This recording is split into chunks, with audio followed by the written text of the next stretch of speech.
Somewhere in the vast universe, hidden among billions of galaxies and countless stars, lies one of the rarest cosmic mysteries ever witnessed.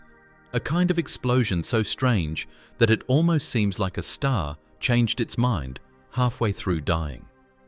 Astronomers have spent decades studying supernovae, those brilliant stellar deaths that light up the cosmos with unimaginable power. Yet every so often, they find something that doesn't fit. A dim, hesitant flash that breaks all the rules of how a star is supposed to end. These peculiar outbursts are weaker, slower, and eerily incomplete, as if the universe itself performed an experiment in failure. This elusive phenomenon, observed only about 50 times in all of recorded astronomy, is known as the Type Iax supernova, a cosmic riddle that challenges everything we thought we knew about the death of stars. And if you want to know everything about it, then watch this video till the end and subscribe to the channel. Let's begin. To understand why the Type Iax supernova is so strange, we first need to grasp what a supernova normally is, one of the universe's most powerful and awe-inspiring events. A supernova marks the dramatic death of a star, a moment when a celestial body that has burned for millions or even billions of years suddenly reaches the end of its life's fuel and collapses or detonates in an instant. In that brief flash, a single star can outshine an entire galaxy, releasing as much energy in a few weeks as our Sun will produce over its entire 10 billion year lifetime. These colossal explosions don't just destroy, they create. The gold in your jewelry, the iron in your blood, the calcium in your bones, all were forged in the heart of a dying star and scattered across the cosmos in a supernova's final, violent breath. Supernovae are the universe's great recyclers, seeding space with the elements needed for new stars, planets, and even life itself. There are two main kinds: those born from the collapse of massive stars, and those from smaller, dense remnants, called white dwarfs, that detonate when pushed past their limits. In both cases, the explosion is complete and final. The star's end is absolute. That's what makes the Type Iax supernova such a bewildering exception. Because unlike these typical stellar deaths, it seems to be a star that dies, and somehow survives. Among the many varieties of stellar explosions, one type has long stood as the gold standard for understanding the universe: the Type Ia supernova. These aren't born from the deaths of massive stars, but from something smaller and far more deceptive: a white dwarf, the dense Earth-sized core left behind when a Sun-like star runs out of fuel. Often, this white dwarf exists in a binary system, orbiting closely with a companion star. Over time, it begins to steal material from its partner, pulling in hydrogen and helium like a cosmic thief. This slow but relentless feeding increases the white dwarf's mass until it crosses a critical threshold, roughly 1.4 times the mass of our Sun, known as the Chandrasekhar limit. At that point, the pressure and temperature at its core ignite a runaway chain of thermonuclear reactions. In a fraction of a second, the entire star detonates in a blaze of unimaginable power. The explosion is so complete that the white dwarf is vaporized, leaving behind no core, no remnant, nothing but a rapidly expanding cloud of stellar ash. What makes Type Ia supernovae particularly special is their consistency. Because they all occur when a white dwarf reaches nearly the same critical mass, their brightness at peak explosion is almost uniform. This makes them invaluable to astronomers, who use them as standard candles to measure cosmic distances. By comparing how bright a Type Ia supernova appears from Earth to its known intrinsic brightness, scientists can calculate how far away it is, a method that helped reveal the accelerating expansion of the universe itself. But while Type I supernovae seem precise and predictable, nature, as it often does, has its exceptions. Somewhere out there, a small fraction of white dwarfs don't follow this perfect formula. They begin the same way, drawing matter from a companion, but their endings are very different. They ignite, yes, but not completely. Their explosion falters, weakens, and sometimes even fails. These are the Type Iax supernovae, the cosmic misfires that challenge everything the benchmark Type Ia taught us about stellar death. While Type Ia supernovae have earned their reputation as the cosmic benchmark, bright, predictable, and powerful, their peculiar cousin, the Type Iax supernova, is a story of imperfection written across the stars. It begins much the same way: a white dwarf locked in a binary embrace with a nearby companion, stealing matter bit by bit until it nears that critical tipping point where ignition seems inevitable. But instead of unleashing the clean, complete detonation of a classic Type Ia, something goes wrong, or perhaps something different happens. The explosion starts, but never fully follows through. The thermonuclear flame ignites deep within the white dwarf's core, but the runaway chain reaction sputters and stalls, like a match struggling to stay lit in a cosmic wind. The result is a supernova that doesn't quite commit to being one, weaker, dimmer, and far less destructive than its famous counterpart. Where a normal Type Ia supernova can briefly outshine an entire galaxy, a Type Iax might barely illuminate its own corner of space. Its peak brightness can be hundreds of times lower, and its energy output drastically reduced. Instead of completely unbinding the white dwarf and tearing it apart, the explosion may simply blow off a portion of its outer layers, leaving behind a scarred stellar remnant, a fragment of a star that technically should no longer exist. This surviving remnant, bruised but not destroyed, continues drifting through space, a ghostly echo of a failed detonation. It's almost as if the star tried to die, then thought better of it. Astronomers describe these events as thermonuclear supernovae gone wrong. They still involve the same kind of stellar physics, carbon and oxygen igniting under intense pressure, but the process doesn't proceed uniformly throughout the star. Instead of detonating from the center outward in a runaway chain reaction, parts of the white dwarf burn slowly, while others remain untouched. This uneven ignition produces an explosion that lacks the force to rip the star apart. What's left behind is a peculiar hybrid, half corpse, half survivor. Type Iax supernovae are also fascinating in their subtlety. They don't blaze across the sky like their brighter cousins, making them exceptionally difficult to spot. Their light curves, the way their brightness changes over time, fade more quickly and reach lower peaks, often making them easy to confuse with other, less dramatic events, such as novae. But when astronomers study their spectra, the fingerprints of light that reveal a star's composition, they immediately recognize something strange. The chemical signatures resemble those of a Type Ia supernova, but with key differences: slower moving ejecta, weaker absorption lines, and elements that suggest only partial burning of the white dwarf's material. It's like seeing the remnants of a bonfire that never fully caught flame. What makes this so extraordinary is how delicate the balance must be for a Type Iax explosion to occur. The physics of white dwarfs and thermonuclear ignition are usually unforgiving. Once the process starts, it's all or nothing. Yet these rare events exist in the narrowest possible window between total detonation and silent collapse. That razor's edge of instability is what makes them so scientifically intriguing. They tell us that nature's mechanisms for stellar death are not binary, but spectrum-based, with the universe capable of producing everything from the faintest flicker to the brightest flare. And the differences don't end there.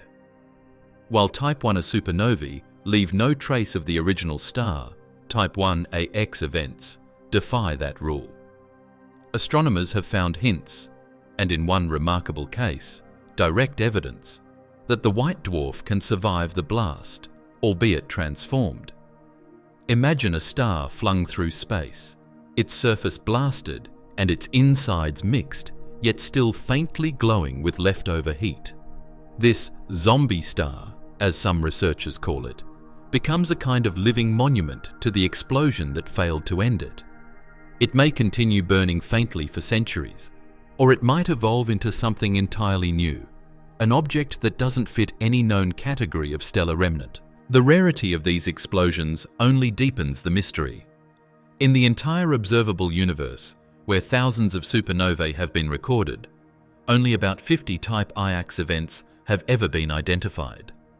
Their faintness, unpredictability, and tendency to masquerade as other phenomena make them incredibly elusive. It's as though the cosmos has hidden these secrets in the shadows between the more familiar, more dazzling stellar deaths. Every new discovery adds a small piece to an enormous puzzle, one that suggests that the universe's processes are far more nuanced and creative than we ever imagined. Type Iax supernovae occupy a strange space in astrophysics. They are both a challenge and a revelation. On one hand, they defy our models of how thermonuclear explosions should behave. On the other, they hint at a rich diversity in the ways stars can die, or nearly die. They're not mistakes. They're exceptions that rewrite the rules. For cosmologists, this means rethinking long-held assumptions about white dwarfs, stellar evolution, and even the reliability of the standard candles used to measure cosmic distances. For philosophers and dreamers, they represent something deeper, the idea that even in the grand, deterministic ballet of the cosmos, there's room for hesitation, imperfection, and surprise. From every angle, scientific, poetic, or existential, the Type Iax supernova stands as a symbol of nature's complexity. It is a star caught between life and death, between explosion and endurance, between brilliance and obscurity. It reminds us that not everything in the universe fits neatly into our categories, that even among the stars, there are outliers, rebels, and survivors. And in their faint, flickering light, we glimpse not just the death of a star, but the persistence of mystery itself. In a universe overflowing with stars, roughly 200 billion in our own galaxy alone, and trillions more scattered across the cosmic tapestry, the odds of witnessing any individual star's death are already infinitesimal. Yet among all the supernovae that blaze across the sky each year, the Type Iax stands out as something almost mythical in its rarity. Astronomers have identified only around 50 confirmed cases of these faint, reluctant explosions, making them among the rarest cosmic events ever recorded. To put that in perspective, for every 1,000 ordinary supernovae that light up the universe, there may be just one Iax. It's as if nature only occasionally attempts this strange half-hearted detonation, leaving behind a signature so faint that most telescopes miss it entirely. This rarity has a dual meaning. It highlights both the infrequency of the phenomenon and the difficulty of detection. Because Type Iax explosions are so dim, sometimes 100 times fainter than a typical Type Ia, they can easily go unnoticed, especially in distant galaxies. When one does occur, it often fades before astronomers have time to aim their instruments toward it. Many may have already erupted and vanished into obscurity, their faint light lost among the glare of brighter cosmic neighbors. Some researchers suspect that dozens more have occurred in the nearby universe, hidden in plain sight, their traces recorded as unclassified transients in sky surveys. In other words, we might be missing an entire population of these events simply because they're too modest to announce themselves. Yet, for the few that have been captured, the significance is enormous. Each detected Type Iax supernova is a scientific gem, a rare data point that helps researchers refine models of stellar evolution and explosion physics. They're not just curiosities. They're windows into the grey area between survival and destruction. A glimpse of what happens when a star nearly dies, but not quite.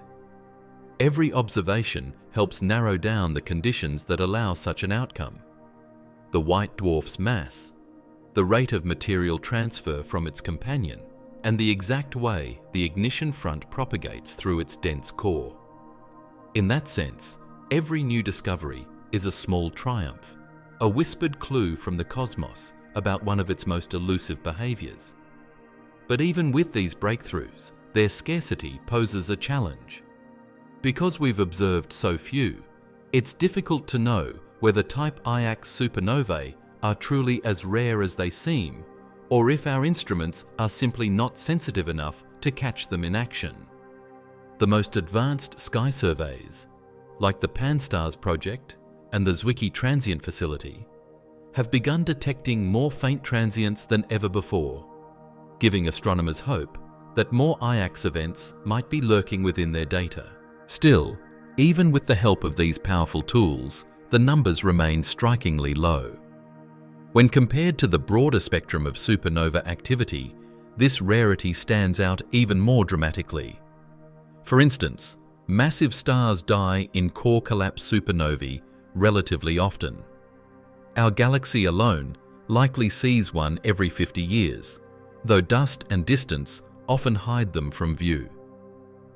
Type Ia supernovae, the standard thermonuclear explosions, are less common but still appear regularly in nearby galaxies, perhaps one every few centuries per galaxy. But Type Iax supernovae, they might happen in a given galaxy only once every 10,000 years or more. It's a cosmic whisper amid a universe of thunder. This near invisibility adds a poetic layer to their scientific intrigue.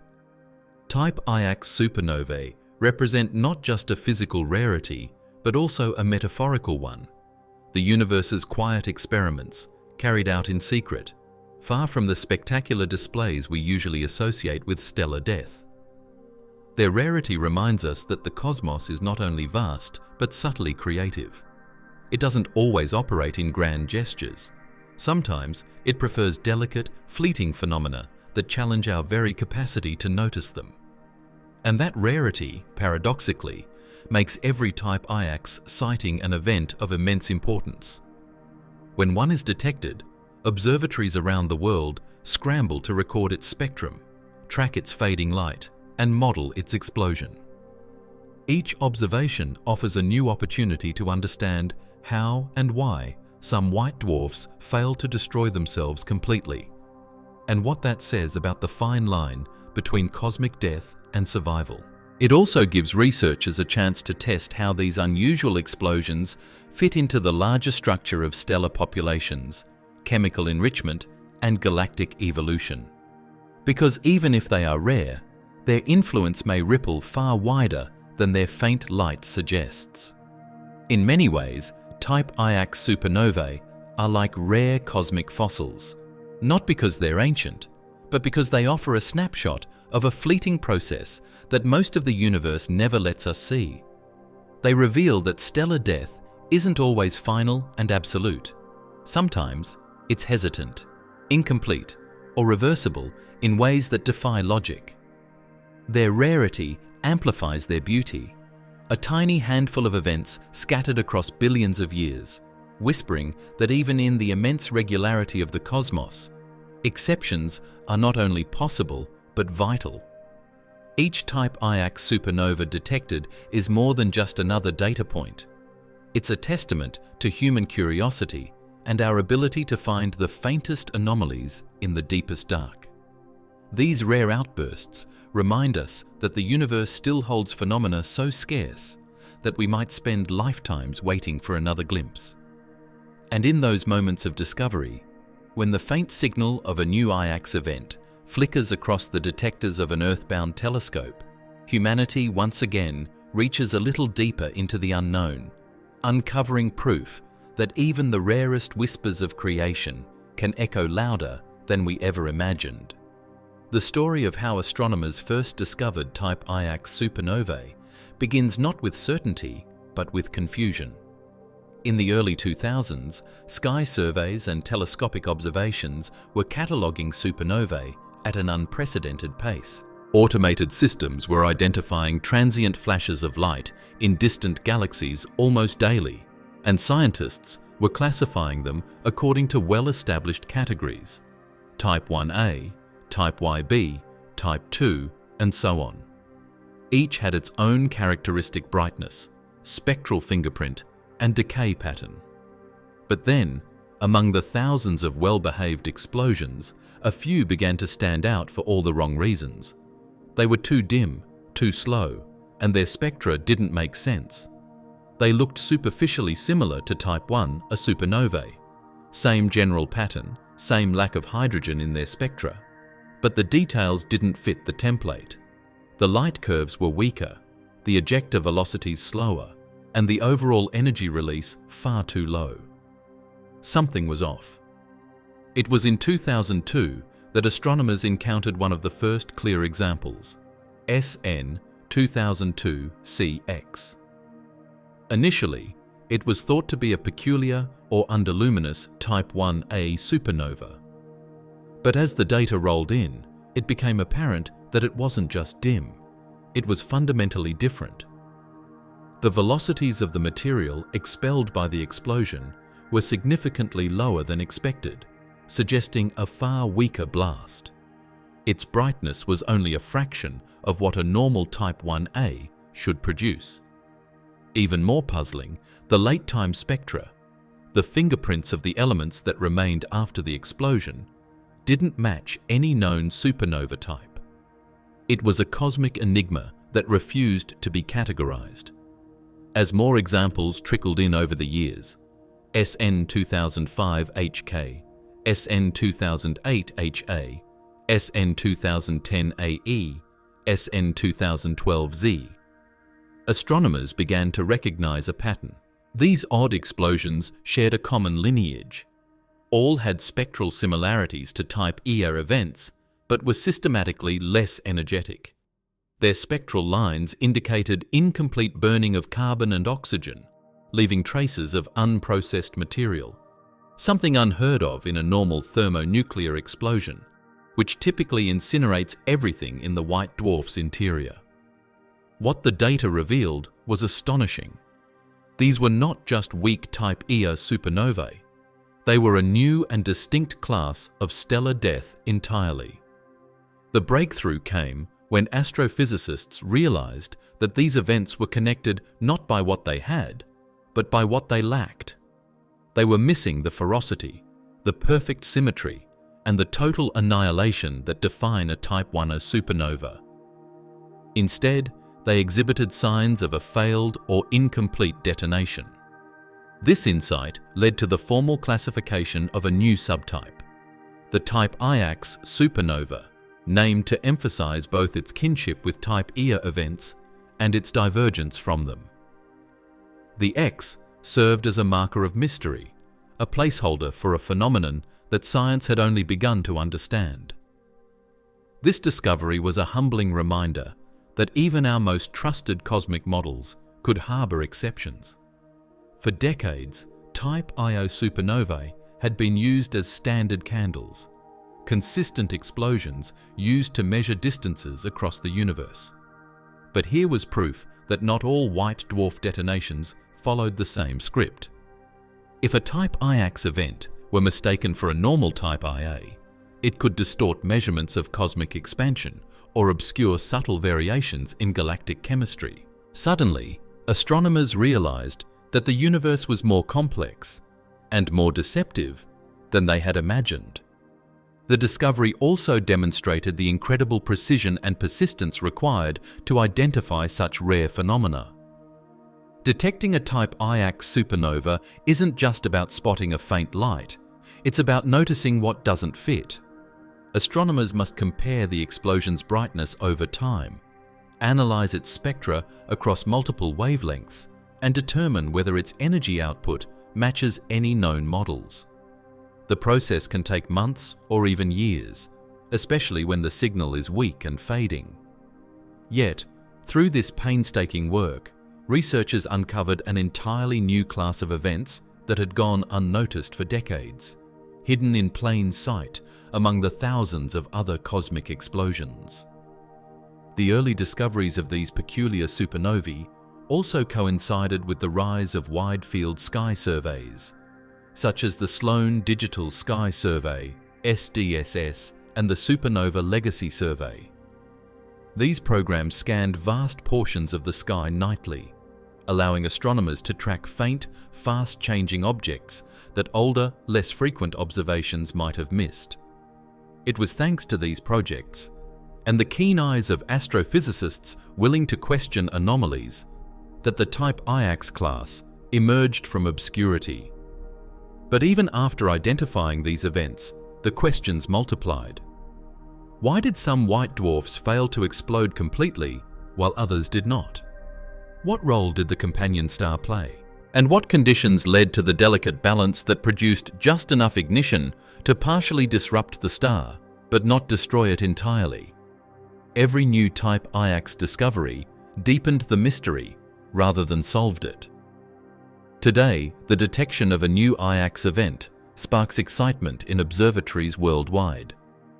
Modern facilities like the Zwicky Transient Facility, ZTF, and the Vera C. Rubin Observatory, once fully operational, are expected to expand our catalogue of these rare explosions dramatically.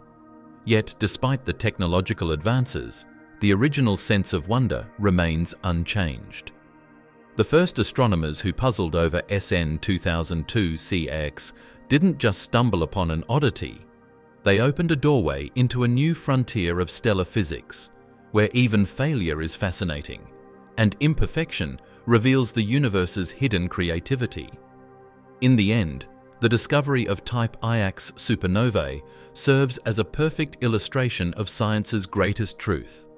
Progress often begins not with certainty, but with curiosity, with noticing the faint, flickering things that refuse to fit the mold. From the unexpected dimness of a single explosion, humanity uncovered a whole new way for stars to die, and perhaps even to live again. When scientists compared the energy released by Type Iax supernovae to that of their more powerful cousins, the Type Ia, the differences were staggering, almost as if these rare explosions were echoes of what a real supernova should be. A typical Type Ia supernova releases around 10 to the power of 44 joules of energy, an amount so vast that for several weeks it can outshine an entire galaxy containing billions of stars.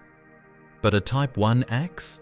Its output can be as little as 1% of that, nearly 100 times less energetic. In cosmic terms, that's like comparing the force of a roaring hydrogen bomb to a flickering campfire. It's still unimaginably powerful, of course, but by stellar standards, it's a weak, reluctant outburst. This huge difference in energy is what led astronomers to call Type Iax explosions failed detonations, or partial thermonuclear runaways. In a normal Type Ia, the ignition of carbon and oxygen in the dense core of a white dwarf triggers a runaway reaction that sweeps through the entire star at supersonic speeds, tearing it apart in milliseconds. The explosion is total. The white dwarf ceases to exist. But in a Type Iax, something interrupts that process. The thermonuclear flame doesn't propagate evenly or completely. It may start as a deflagration, a subsonic flame front that burns through only part of the star before losing momentum. Without enough pressure to unbind the white dwarf fully, the explosion fizzles, leaving behind a portion of the star still intact. Imagine lighting a fuse on a bomb that sputters halfway and goes out. The initial blast occurs, but not with the devastating completeness you expect. That's essentially what happens in a Type Iax event. The ignition begins deep within the white dwarf's carbon-oxygen core, releasing a surge of energy, but the combustion front fails to reach the speeds necessary to detonate the entire structure. Instead of a blinding, symmetric explosion, the event unfolds chaotically, with only a portion of the star's material being ejected into space. The rest remains gravitationally bound, sometimes reforming into a smaller, hotter remnant, a bizarre zombie version of the original star. This incomplete burning process also explains why the ejected material in Type Iax events moves much more slowly than in a typical Type Ia. In a standard thermonuclear explosion, ejector speeds can exceed 10,000 kilometers per second, driven by the sheer power of the detonation. Type Iax explosions, on the other hand, often show velocities of only 2,000 to 7,000 kilometers per second, a sign that the blast didn't fully develop. The spectra of these faint supernovae confirm this, showing unusually narrow lines that reveal slower expansion rates. The result is an event that looks subdued, more like a hesitant sigh from the universe than a shout. Another consequence of their weaker energy is their reduced luminosity. A Type Ia supernova can reach an absolute magnitude of around -19.3, making it visible across vast cosmic distances. Type Iax supernovae, in contrast, might only reach magnitudes of -14 to -18, still bright enough to be seen through powerful telescopes, but nowhere near as brilliant. For astronomers, this dimness poses both a challenge and an opportunity. It makes these events difficult to detect, especially in crowded galactic regions, but it also provides a rare laboratory for studying the lower limits of thermonuclear burning. In essence, Type Iax explosions are cosmic what-if experiments. What happens if a white dwarf tries to blow itself apart, but doesn't quite manage to? The chemical aftermath of these faint explosions further reinforces the idea of a stalled detonation. Normal Type Ia supernovae produce large amounts of nickel-56, a radioactive isotope whose decay powers the intense brightness of the event. But Type Iax explosions yield far less nickel, consistent with their lower luminosity. Some produce as little as 0.01 solar masses of nickel, compared to the 0.5 to 0.7 solar masses typical of a standard Type Ia. That discrepancy tells us that only a fraction of the white dwarf's carbon and oxygen was converted into heavier elements, a clear signature of partial burning. This partial burning is one of the reasons Type Iax supernovae fascinate astrophysicists. They occupy a strange middle ground between the complete thermonuclear annihilation of a Type Ia and the more gradual mass ejections seen in novae. They're too energetic to be novae, yet too weak to be true supernovae, failed stars caught in the act of almost dying. That's why some researchers refer to them as deflagration supernovae rather than detonations. The fire spreads too slowly to consume the star, releasing just enough energy to disrupt but not destroy. One particularly intriguing consequence of this lower energy output is what happens to the surviving remnant. Because the explosion doesn't completely unbind the star, the remaining core can recoil at immense speeds, sometimes hundreds of kilometers per second, as the asymmetric blast kicks it like a cosmic cannonball. These remnants may continue drifting through space, glowing faintly as they cool, their surfaces rich with exotic elements forged during the partial burn. Some might even retain a tenuous atmosphere of unburned carbon or helium, depending on the composition of the original binary system. In a universe that so often deals in extremes, black holes, neutron stars, total destruction, this survival of the half-destroyed is a haunting anomaly. From an astrophysical perspective, the difference in energy output between a Type Ia and a Type Iax isn't just a matter of scale, it's a difference in mechanism. It implies that under certain conditions, the thermonuclear chain reaction can self-limit, fail to transition from a deflagration to a detonation, and instead settle for an incomplete outcome. Understanding why this happens, what physical conditions cause the flame to stall, remains one of the great unsolved problems in supernova theory. Simulations suggest it may depend on the density, composition, or rotation of the white dwarf, or even the geometry of ignition. whether the flame starts in one spot or multiple points within the core. Whatever the exact cause, the result is the same: a star that almost dies, but not quite. The universe, in its vast theatre of destruction, seems to have written a scene where the explosion forgets its final act. And in that hesitation lies beauty, the faint glow of imperfection that tells us even cosmic cataclysms have their quiet moments. Type Iax supernovae, with their meager energy and hesitant light, are proof that not every stellar death is a symphony of violence. Some fade softly, releasing only a fraction of their power, leaving behind a survivor to carry their story through the void. They remind us that even in the universe's most violent moments, there is room for restraint and mystery.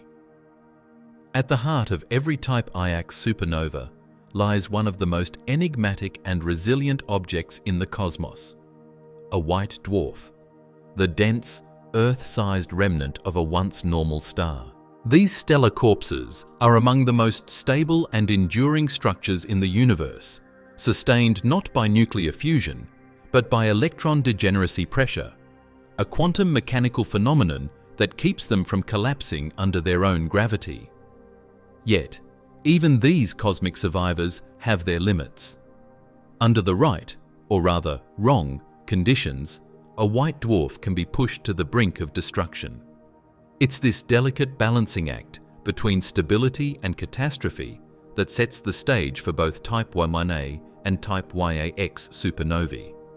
Just like their more powerful cousins, Type Iax explosions are thought to originate in binary systems, pairs of stars gravitationally bound to one another. In these duos, the white dwarf slowly pulls in material from its companion star. The companion might be a red giant, shedding its outer layers, or even a helium star, stripped of its hydrogen and burning helium at its surface. Over time, the white dwarf acts as a thief, siphoning this matter through a process known as accretion, gradually increasing its mass and temperature. As it grows, the pressure at its core intensifies. If the white dwarf gets close enough to a critical threshold, about 1.4 times the mass of the Sun, the Chandrasekhar limit, it becomes unstable. In a typical Type Ia scenario, this is the point where the star ignites in a runaway thermonuclear explosion, fusing carbon and oxygen into heavier elements like nickel and iron in a matter of seconds. The result? Total obliteration. The white dwarf is vaporized, leaving behind nothing but an expanding shell of debris. But the Type Iax doesn't follow that script. The process starts the same way. The accretion, the rising heat, the ignition deep within the carbon-oxygen core. But at some crucial moment, something interrupts the explosion. The thermonuclear flame ignites as expected, but instead of spreading evenly through the star at supersonic speeds, it propagates slowly and unevenly in what's called a deflagration rather than a detonation. The burning front moves subsonically, crawling rather than racing through the white dwarf's dense interior. It releases energy, yes, but not enough to unbind the entire star. This is the cosmic equivalent of a car engine misfiring. It starts, but fails to complete the cycle. The ignition occurs, the pressure builds, but the explosion stalls halfway through. In this failed supernova, the white dwarf may eject some of its outer material, creating a weak burst of light that we detect as a faint supernova. Yet the star itself survives, though forever changed, lighter, scarred, and moving through space with a recoil velocity imparted by the asymmetric blast. Astronomers believe the composition and mass transfer rate from the companion star play crucial roles in determining whether the white dwarf experiences a full or partial detonation. In systems where the companion is a helium-rich star, the accreted helium forms a thin shell on the white dwarf's surface. This helium layer may ignite first, sending shock waves into the core and triggering carbon fusion. But sometimes, those shock waves fizzle before they can trigger the main explosion. If the ignition doesn't reach the necessary conditions to transition into a full detonation, the explosion remains incomplete. The result? A partial release of energy, ejection of some surface layers, and survival of the core. This process is profoundly delicate, a razor-thin balance between runaway fusion and collapse. A slight difference in temperature, density, or ignition geometry can determine whether the white dwarf is obliterated or preserved. The Type Iax events show us that the universe doesn't always play by binary rules. Sometimes it chooses the in-between. And this in-between state is fascinating because it produces a completely different outcome, an explosion that doesn't quite finish what it started. Another intriguing aspect of this origin is the relationship with the companion star. In some cases, evidence suggests that the explosion doesn't destroy the binary system entirely. The surviving white dwarf may continue orbiting its companion, though the blast often imparts a powerful kick that can fling the system across the galaxy at incredible speeds. In other scenarios, the explosion disrupts the partnership, sending the companion star hurtling away while the remnant white dwarf drifts alone through interstellar space. Astronomers have even speculated that some of these runaway stars, observed moving at unusual velocities, could be the surviving remnants of Iax systems, stellar witnesses to a half-finished catastrophe. The white dwarf's resilience in these events defies traditional expectations of stellar physics. Normally, the energy released during thermonuclear fusion at such densities would completely overcome the star's gravitational binding energy. But in Type Iax events, the weaker, slower burning flame fails to deliver enough punch. The outer layers are stripped away, leaving behind a hot, inflated remnant that may glow faintly for millennia. Over time, this remnant cools and contracts, potentially forming an unusual class of stars, objects that don't fit cleanly into any known stellar category. Recent computer simulations have supported this picture. When scientists model a deflagration-only scenario inside a carbon-oxygen white dwarf, the results match what's observed in real Type Iax events. Lower luminosities, slower ejector velocities, and a surviving remnant with a mass between 0.2 and 0.8 times that of the Sun. These models also suggest that the remnant may contain radioactive isotopes trapped inside, which can cause it to reheat from within, giving rise to faint, lingering luminosity long after the initial explosion has faded. This could explain some of the strange, prolonged afterglows observed in a few Iax supernova remnants, faint lights that seem to refuse to die out completely. In many ways, these explosions tell a story of cosmic indecision. A white dwarf that should have died instead lingers on, battered but breathing, with fragments of its own outer shell scattered across space. It's a paradoxical existence, a star that has both exploded and survived. The stalled explosion that defines the Type Iax is one of the most hauntingly poetic phenomena in all of astrophysics. A moment where the unstoppable force of nuclear fusion meets the immovable resilience of degenerate matter, and neither wins. This halfway catastrophe offers scientists a unique laboratory. By studying how and why these explosions stall, researchers can probe the inner workings of thermonuclear ignition, turbulent flame propagation, and the behavior of dense matter under extreme conditions. In essence, the Type Iax supernova is a cosmic experiment in failure, and through its failure, it reveals truths about the very mechanisms that power some of the universe's most violent events. A white dwarf, a faithful companion, a slow-burning flame, and then hesitation. That's the origin of a Type Iax supernova. A story not of total destruction, but of almost destruction, of a star that fights back against its own demise. In its dim, uneven light, we see the universe's rarest kind of beauty, the beauty of something that was supposed to end but somehow didn't.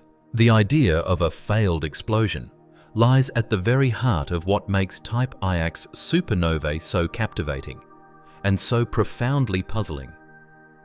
After understanding their white dwarf origins, astronomers began to realize that these faint and hesitant bursts weren't just weaker versions of typical Type Ia explosions. They were something fundamentally different. They represented a new category of cosmic event, a supernova that begins like a death but ends like a near miss. In other words, it's an explosion that starts as if to destroy a star completely, but then changes its mind halfway through. To visualize this, imagine a white dwarf on the brink of catastrophe.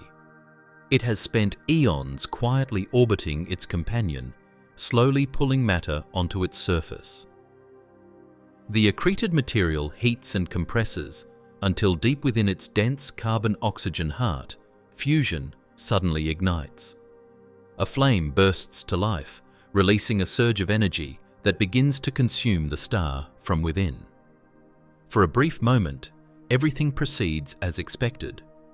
The internal temperature skyrockets, the outer layers begin to expand, and the process appears unstoppable. But then, inexplicably, the chain reaction stalls. The burning front that should sweep through the entire star fails to transition into a full detonation. Instead of racing outward at supersonic speeds, the flame sputters, spreading unevenly and leaving large portions of the star untouched. This stalling is what defines the failed explosion. The blast starts, but it never finishes. The energy released is enough to blow off part of the star's outer layers, launching material into space, yet not enough to overcome the immense gravitational pull holding the white dwarf together. As a result, a significant fraction of the star remains bound, surviving the very catastrophe that was meant to end it. The aftermath is not a clean vaporization, but a distorted remnant, a compact, scarred stellar core still glowing with residual heat and radioactive decay from the partial burn. Scientists studying these events often describe them as deflagrations that don't detonate. In a typical Type Ia supernova, the initial subsonic flame, deflagration, transitions into a supersonic shockwave, detonation, consuming the entire star almost instantly. But in a Type Iax event, that transition never happens. The deflagration remains too weak, too turbulent, or too asymmetric to trigger a runaway explosion. The flame may fizzle out before reaching the outer layers, leaving the white dwarf only partially burned. This incomplete process explains why Type Iax supernovae are not only dimmer and slower, but also chemically peculiar. Their spectra reveal both unburned carbon and partially fused elements like silicon, sulfur, and nickel, all mingled together in chaotic proportions. In astrophysical terms, this outcome is astonishing. The conditions inside a white dwarf are so extreme, with densities reaching up to 1 billion kilograms per cubic meter, that once fusion begins, it typically runs to completion. The fact that some explosions don't finish suggests there's a fragile tipping point in the physics of thermonuclear ignition, a point where turbulence, rotation, or even the location of the initial spark can decide whether the star lives or dies. In this delicate regime, even the smallest asymmetry can alter fate. Recent computational models have helped scientists visualize what might actually happen inside these stars during the failed explosion process. In these simulations, the thermonuclear flame begins off-center, perhaps igniting in one region of the white dwarf rather than uniformly throughout. This asymmetric start leads to uneven burning and uneven expansion. The result is that some regions of the star are blasted outward, while others remain gravitationally bound. When the blast subsides, the inner core collapses back on itself, stabilizing as a distorted, glowing remnant. The star, though partially destroyed, survives its own explosion. Astronomers refer to these survivors as bound remnants, compact post-supernova stars that retain part of their original mass but have been altered beyond recognition. They're thought to be smaller, hotter, and moving at incredible speeds, often hundreds of kilometers per second, propelled by the asymmetric kick of the explosion. These remnants are a new kind of stellar object altogether, sometimes dubbed zombie stars, because they exist in a strange limbo between life and death, no longer the white dwarfs they once were, but not entirely new stars either. The failed explosion model has also helped solve one of the lingering mysteries surrounding Type Iax supernovae, why their light fades so differently from other types.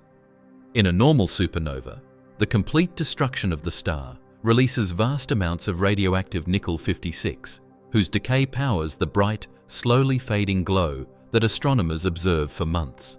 But in Type Iax events, the limited amount of nickel produced, and the fact that much of it remains trapped inside the surviving remnant rather than being ejected, results in a much dimmer and shorter-lived light curve.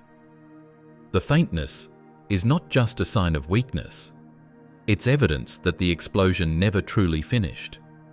And yet, for all its incomplete violence, the failed explosion is far from a disappointment. On the contrary, it's one of the most revealing processes in modern astrophysics. It challenges long-held assumptions that thermonuclear supernovae are always total and final.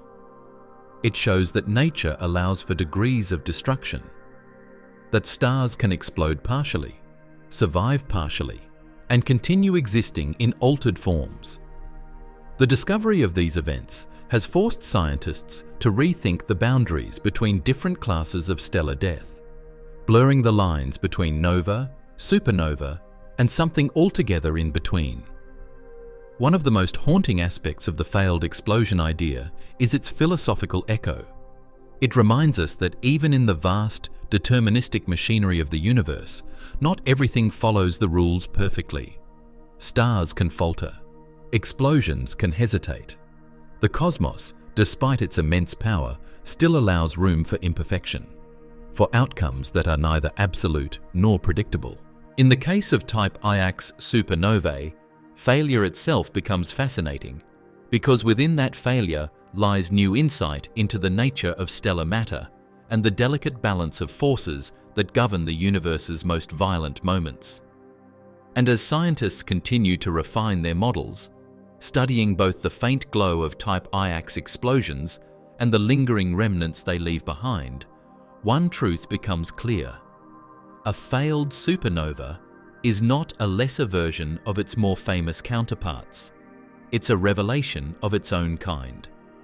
It's the universe showing us that even at the edge of destruction, creation continues in unexpected ways. The strange surviving stars, born from these incomplete blasts, will lead us directly to our next mystery, the enduring legacy of what's left behind when a star both dies and endures. The concept of a surviving star emerging from what should have been its annihilation is one of the most hauntingly beautiful and scientifically groundbreaking aspects of the Type Iax supernova phenomenon.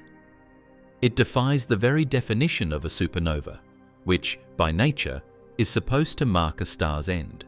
Yet, in the case of these faint, hesitant explosions, the universe appears to make an exception. The evidence is mounting that, rather than being completely destroyed, the original white dwarf, the dense core that triggered the event, often survives its own explosion. What remains is something entirely new, a star forever scarred by the violence it endured, flung through space as a glowing relic of a failed cataclysm. The first hints of this remarkable survival came from detailed observations of SN 2008 HA, one of the weakest Type Iax supernovae ever recorded. This event, located in the galaxy UGC 12,682, about 70 million light-years away, was puzzling even by Iax standards. Its energy output was so feeble, thousands of times less than a typical Type Ia, that it seemed barely capable of tearing the star apart. When astronomers analyzed the debris and energy released, they realized something unprecedented. The explosion simply hadn't generated enough force to fully unbind the white dwarf. Some material was ejected, yes, but much of the star's mass seemed to have remained intact. It was as if the explosion had coughed instead of screamed. This idea was confirmed with even more compelling evidence in the case of SN 2012Z, which became the Rosetta Stone for understanding Type Iax survivors. Before this explosion occurred, astronomers had high-resolution Hubble Space Telescope images of the galaxy it resided in.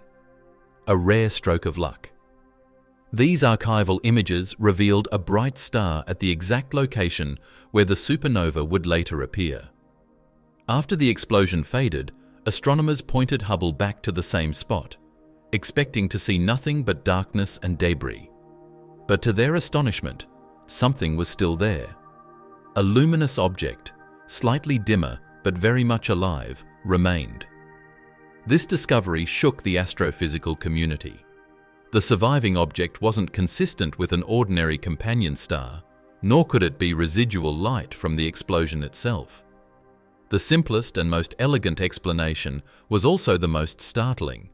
The white dwarf had survived. It had endured a thermonuclear explosion, shed part of its mass, and was now shining as a strange, rejuvenated remnant, a kind of post-supernova zombie star.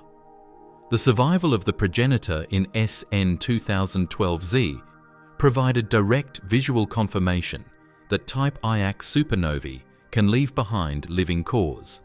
It was the first observational proof that not all stellar explosions are final. But survival does not come without consequences.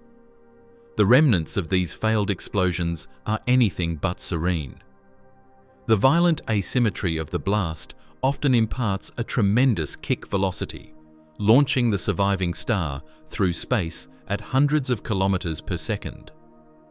These stellar refugees may drift alone through their galaxies, glowing faintly with residual heat and radioactive decay from the explosion's inner layers. Their outer surfaces are likely to be scorched and enriched with exotic elements, the chemical fingerprints of incomplete nuclear burning. Some may retain a thin, helium-rich atmosphere stripped from their former companion, while others might slowly cool into peculiar, carbon-heavy remnants unlike anything else in the stellar zoo. In simulations, these survivors appear grotesque yet fascinating, misshapen or puffed-up stars, temporarily inflated by the heat of the explosion. Over thousands of years, they contract back into smaller, denser objects, but their structure is never quite the same. Astronomers speculate that these remnants could evolve into hot subdwarfs, helium white dwarfs, or perhaps an entirely new class of compact stars. Some may even continue interacting with their companions if the binary system remains intact, creating strange, flickering pairs that could one day reignite in yet another unstable burst. One of the most intriguing possibilities is that these remnants still contain a significant amount of radioactive nickel and other isotopes trapped within their interiors. As these isotopes decay, they release heat from within, keeping the remnant faintly luminous for centuries after the explosion. This self-heating process gives the surviving star a ghostly glow, a fading ember that gradually dims but refuses to die. Such an object would appear through telescopes as a faint, bluish star surrounded by a wisp of ejecta, the last visible trace of its near-death experience. This notion of survival adds an entirely new dimension to our understanding of supernovae. Traditionally, the narrative has been simple. Stars live, they die, and they leave behind remnants like neutron stars or black holes.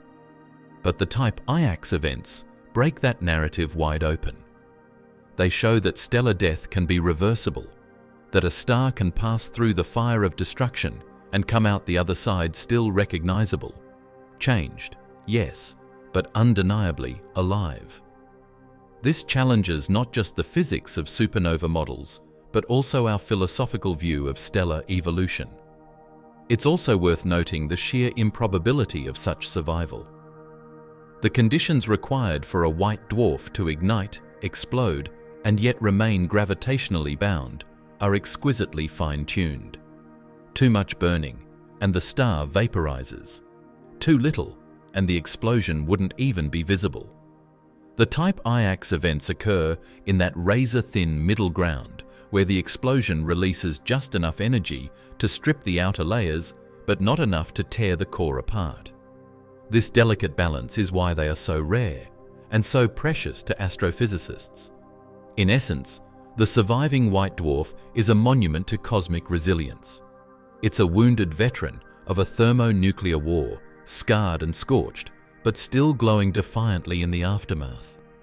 It carries within it the chemical story of its failed death, the isotopes forged in its half-complete explosion, the imprints of turbulence frozen into its core. Studying such remnants gives astronomers a unique opportunity to peer into the processes that occur when a supernova almost, but not quite, succeeds. These zombie stars also have broader implications for our understanding of galactic evolution. Because they remain active, albeit faintly, they can continue enriching their surroundings with light elements over long timescales, influencing the chemical diversity of their host galaxies. Moreover, their survival hints at the possibility that white dwarfs may have more complex life cycles than previously thought, capable of enduring multiple explosive episodes before finally fading into silence. So, from the chaos of the failed explosion emerges a new kind of survivor. Not a ghost, but a stubborn remnant that refuses to vanish. The white dwarf, though battered and banished, continues its journey through the galaxy, a flickering reminder that even in the universe's most violent moments, there is room for endurance. These strange, resilient stars bridge the line between death and survival, and they lead us naturally into another fascinating aspect of the story: the chemical aftermath of such incomplete explosions, where the cosmos leaves behind a signature of both destruction and creation intertwined. The chemical aftermath of a Type Iax supernova is like the residue of an unfinished experiment, a record of what happens when a star begins the process of self-destruction but doesn't quite complete it. In ordinary Type Ia supernovae, the fusion process is clean, total, and predictable. The carbon and oxygen in the white dwarf's core ignite and fuse into heavier elements, primarily nickel, cobalt, and iron, in a thermonuclear runaway that consumes the entire star. The resulting debris, a perfectly mixed cloud of heavy elements, enriches the surrounding galaxy and provides the raw materials for future stars and planets.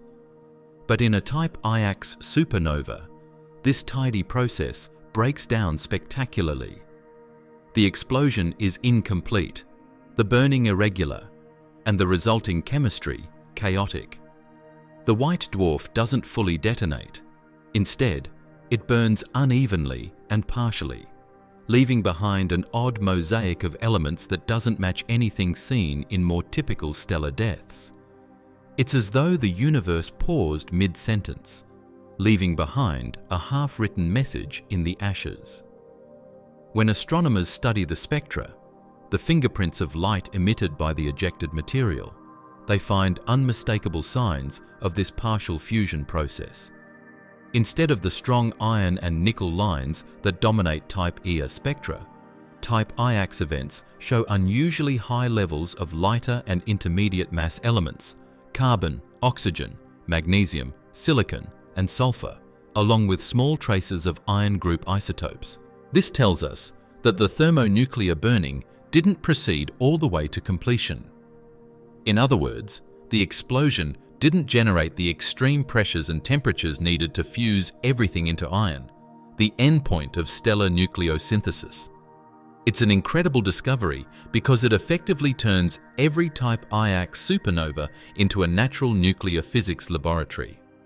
Inside these faint explosions, scientists can study conditions that are almost impossible to replicate anywhere else. By analyzing the unique chemical signatures of the ejecta, astrophysicists can infer exactly how the nuclear reactions progressed, how hot the white dwarf became, how long the fusion lasted, and which isotopes were produced before the reaction quenched. This is like reading the logbook of a cosmic reactor that shut down mid-operation. The unusual chemical makeup of Type Iax remnants also explains why their light curves, the way their brightness evolves over time, differ so much from other supernovae. In typical thermonuclear explosions, the decay of radioactive nickel-56 into cobalt-56 and then into iron-56 powers the brilliant, long-lasting glow. But Type Iax events produce only a fraction of this nickel, often less than 1/50th the amount seen in normal Type Ia explosions. The result is a fainter, shorter-lived display, more akin to a flickering lantern than a cosmic beacon. However, the little nickel that is created tends to be buried deeper within the ejecta or trapped inside the surviving remnant, slowly leaking energy over extended periods and creating faint, lingering afterglows. One of the most fascinating insights from studying these remnants is the evidence of stratification, layers of different elements frozen into the structure of the ejected material. In a full Type Ia explosion, the intense turbulence and high-energy shock waves mix everything thoroughly, creating a fairly uniform distribution of elements. But in Type Iax events, the partial deflagration leaves behind distinct chemical zones. Near the surface, astronomers find unburned carbon and oxygen, relics of the original white dwarf material that never ignited. Deeper inside, there are layers of intermediate elements like silicon and sulfur, products of lower temperature fusion. Only in the innermost regions do traces of iron group elements appear, marking where the temperatures briefly soared high enough for full thermonuclear burning. This layered composition tells us something extraordinary. The explosion was asymmetric and incomplete, like a patchwork quilt of fusion.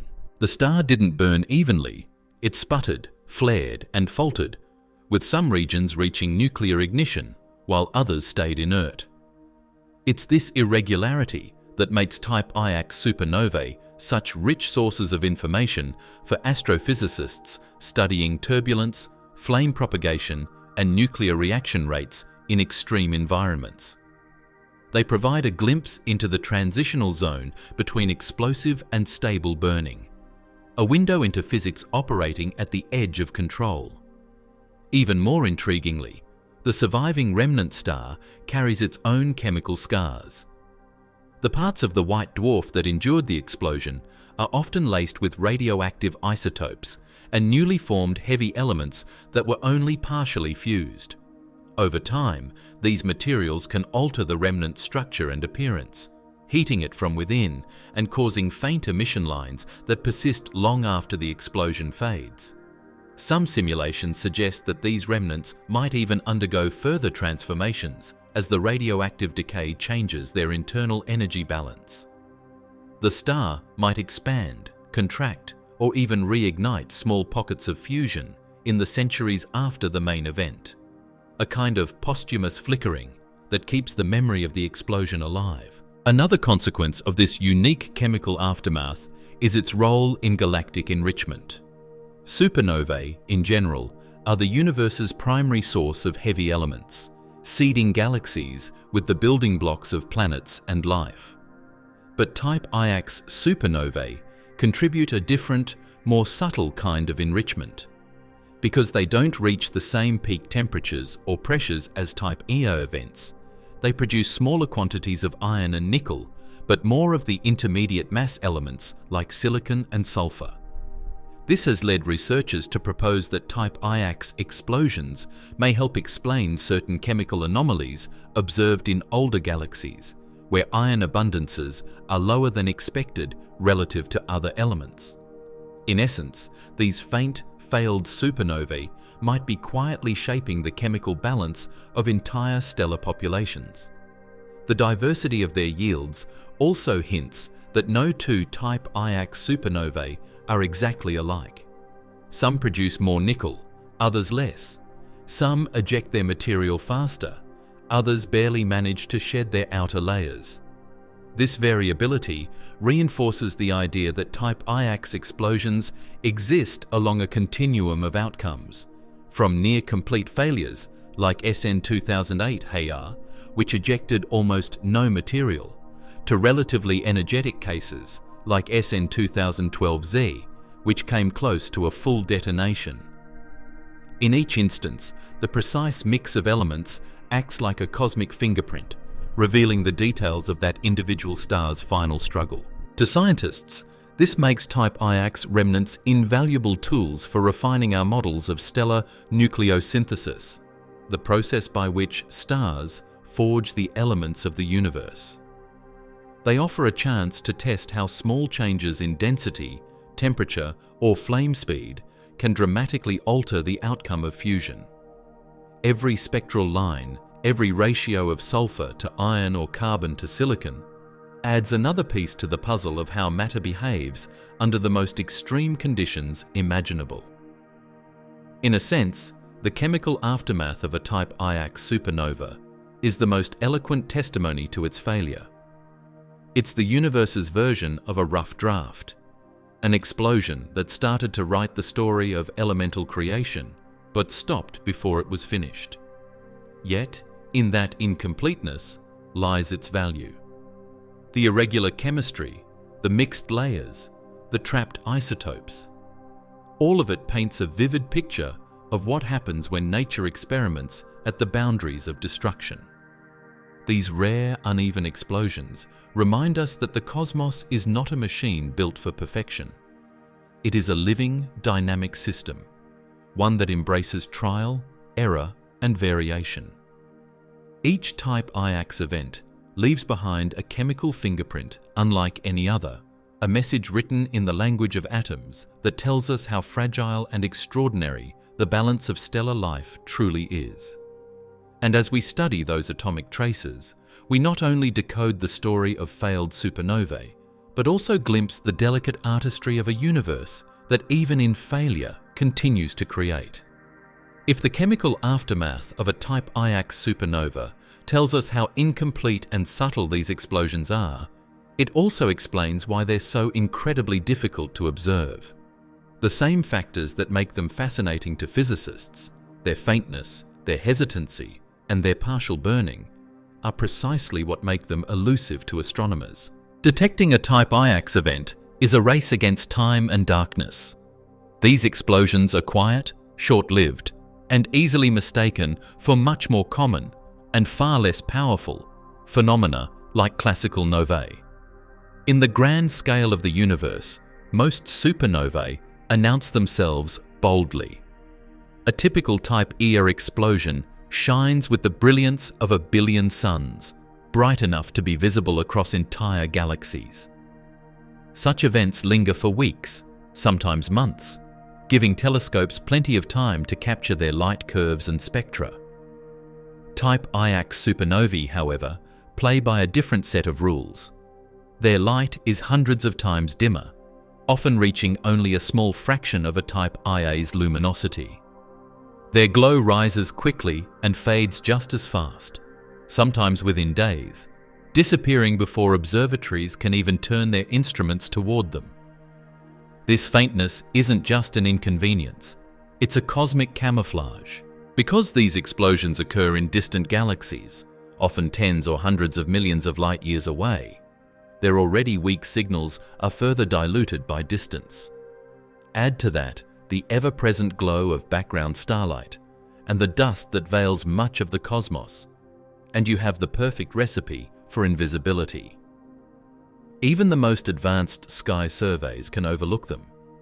In fact, astronomers suspect that for every Type Iax event successfully identified, dozens more slip by unnoticed, their faint flashes swallowed by the immensity of space.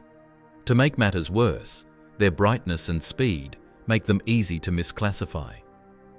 When a small, faint outburst is detected in another galaxy, it's often assumed to be a nova, a relatively mild eruption caused by hydrogen burning on the surface of a white dwarf, not a true stellar death. Classical novae are common and generally harmless. They recur, brightening and fading as their stars continue to exist. Type Iax supernovae, on the other hand, are one-time events, thermonuclear outbursts that permanently alter or partially destroy their stars. Yet from a distance, their light curves can look deceptively similar. Both rise rapidly, both fade quickly, and both are modest in brightness compared to the overwhelming spectacle of typical supernovae. Without high-resolution spectroscopy, there's often no way to tell them apart. Spectroscopy, analyzing the light from these explosions to determine their composition, is the key to distinguishing a Type Iax from other transient events. But therein lies another challenge. To obtain a detailed spectrum, astronomers need to act fast. These explosions fade in a matter of days, meaning telescopes must be aimed at them almost immediately after detection. For large observatories with crowded schedules and limited observation windows, this kind of rapid response is incredibly difficult. It requires coordination between automated sky surveys, human observers, and follow-up facilities across the globe, a logistical feat that sometimes happens too late. By the time many Type Iax events are recognized for what they are, they've already faded into invisibility.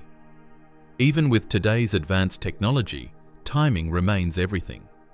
Projects like the Zwicky Transient Facility, ZTF, and the upcoming Vera C. Rubin Observatory's Legacy Survey of Space and Time, LSST, are designed to scan vast portions of the sky every night, detecting new flashes of light, the transients that signal supernovae, novae, or other cosmic outbursts. These automated surveys have dramatically increased the number of faint events discovered, but identifying which of them are Type Iax supernovae is still like finding whispers in a symphony. The faintness of their light and their rapid decline mean their spectra are often incomplete, forcing scientists to rely on partial data and statistical modeling to infer their true nature. Another observational difficulty comes from their environments. Many Type Iax supernovae occur in late type spiral galaxies, often in regions rich with young and intermediate-age stars. These regions are also full of dust, gas, and other sources of interference that can obscure faint signals. Moreover, their proximity to the dense, bright centers of galaxies makes it even harder to separate their light from the background. It's like trying to spot a flickering candle against the glare of a city skyline. Only the most sensitive instruments, like the Hubble Space Telescope or the Very Large Telescope, VLT, can isolate such faint, transient sources clearly enough to analyze. And yet, despite all these challenges, astronomers have managed to capture a handful of these rare explosions in remarkable detail. Each successful observation feels like a triumph against the odds, a fleeting window into a cosmic event that almost went unnoticed. The discovery of SN 2008HA, for example, pushed the limits of detection, as its peak brightness was barely above the threshold for classification as a true supernova. The follow-up on SN 2012Z, with pre- and post-explosion imaging, was a stroke of near impossible luck, revealing the surviving star that proved Type Iax remnants can endure. Without those chance detections, the very existence of these failed supernovae might still be nothing more than theoretical speculation. In recent years, astronomers have begun experimenting with machine learning algorithms to help identify potential Type Iax events faster. By training computer systems to recognize the subtle differences in their light curves and spectral patterns, researchers hope to flag new candidates in real time, allowing telescopes to catch them before they fade. This fusion of artificial intelligence and astrophysics represents a new frontier in the study of rare cosmic transients, and it's likely that many future discoveries of Iax supernovae will depend on these digital eyes that never blink. Ultimately, the observational challenge of Type Iax supernovae is more than a technical problem. It's a testament to the universe's ability to hide its most intriguing secrets in plain sight.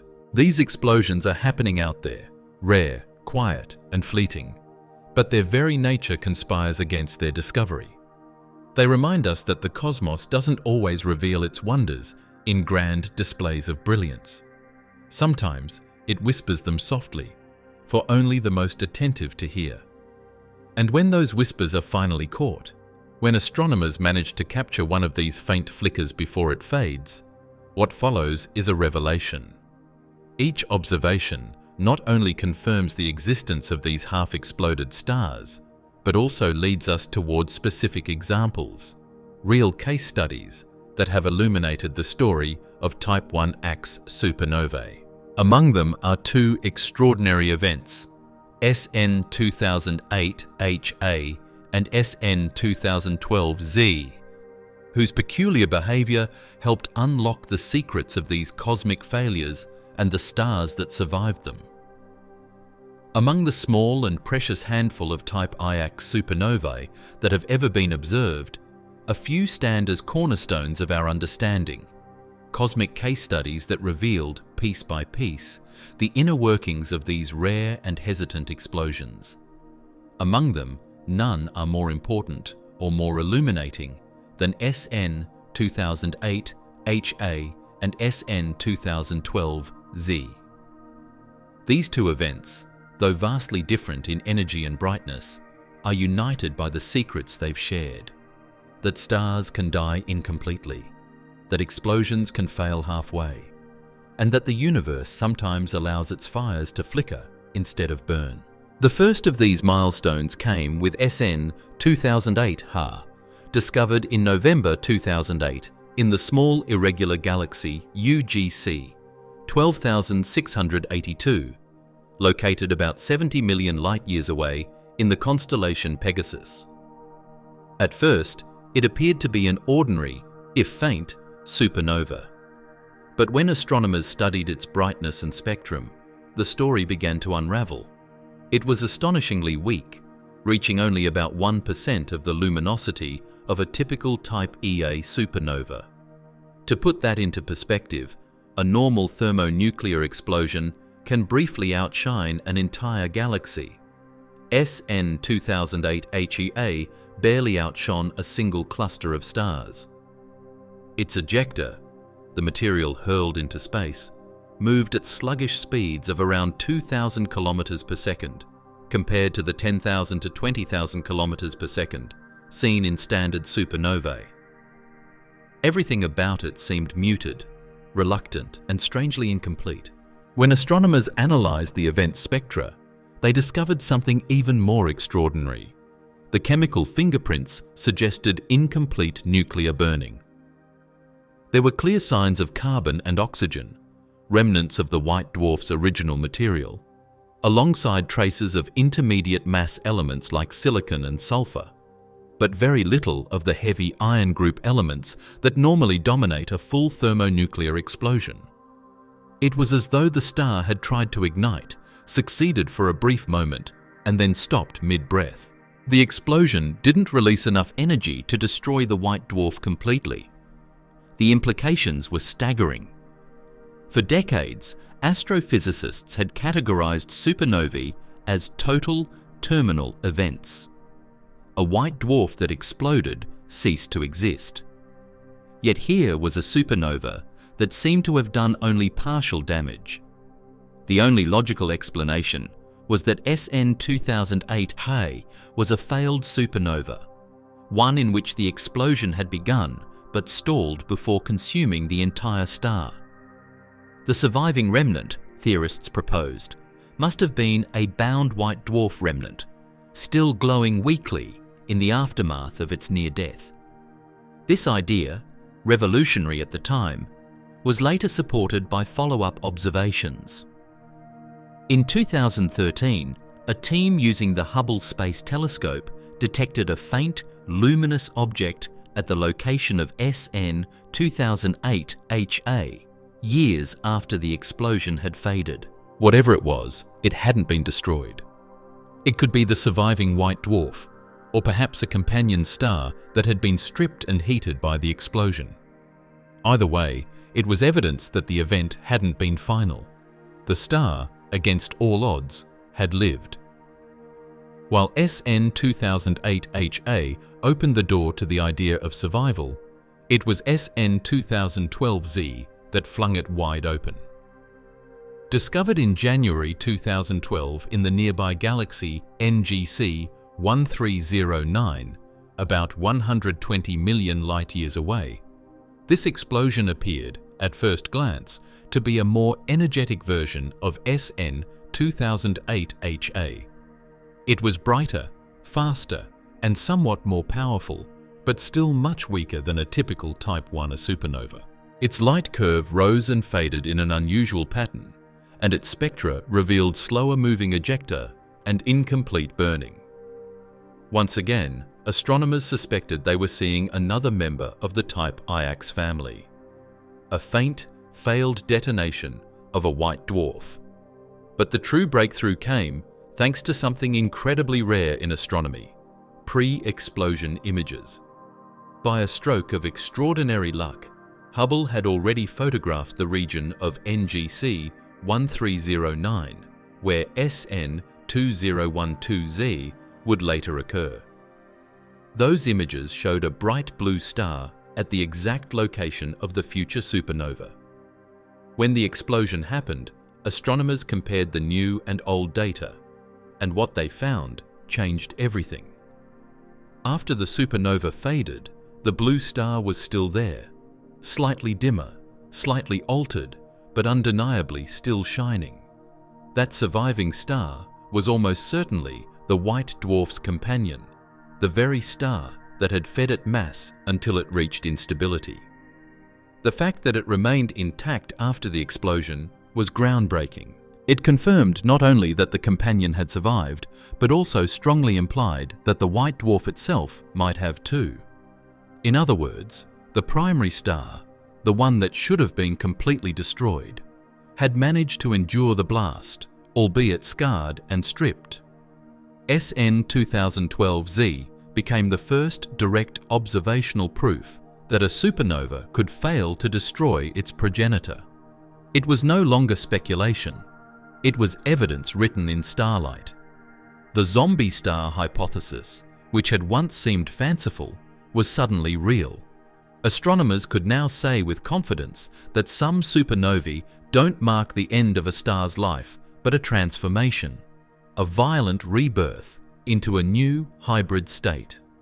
Together, SN 2008 HA and SN 2012Z have come to represent the two extremes of the Type Iax family, the faintest and one of the brightest known examples of these strange explosions. They frame the spectrum of outcomes that can occur when a white dwarf teeters on the edge of catastrophe. SN 2008A shows us what happens when the explosion barely begins, a whisper of destruction that leaves the star mostly intact.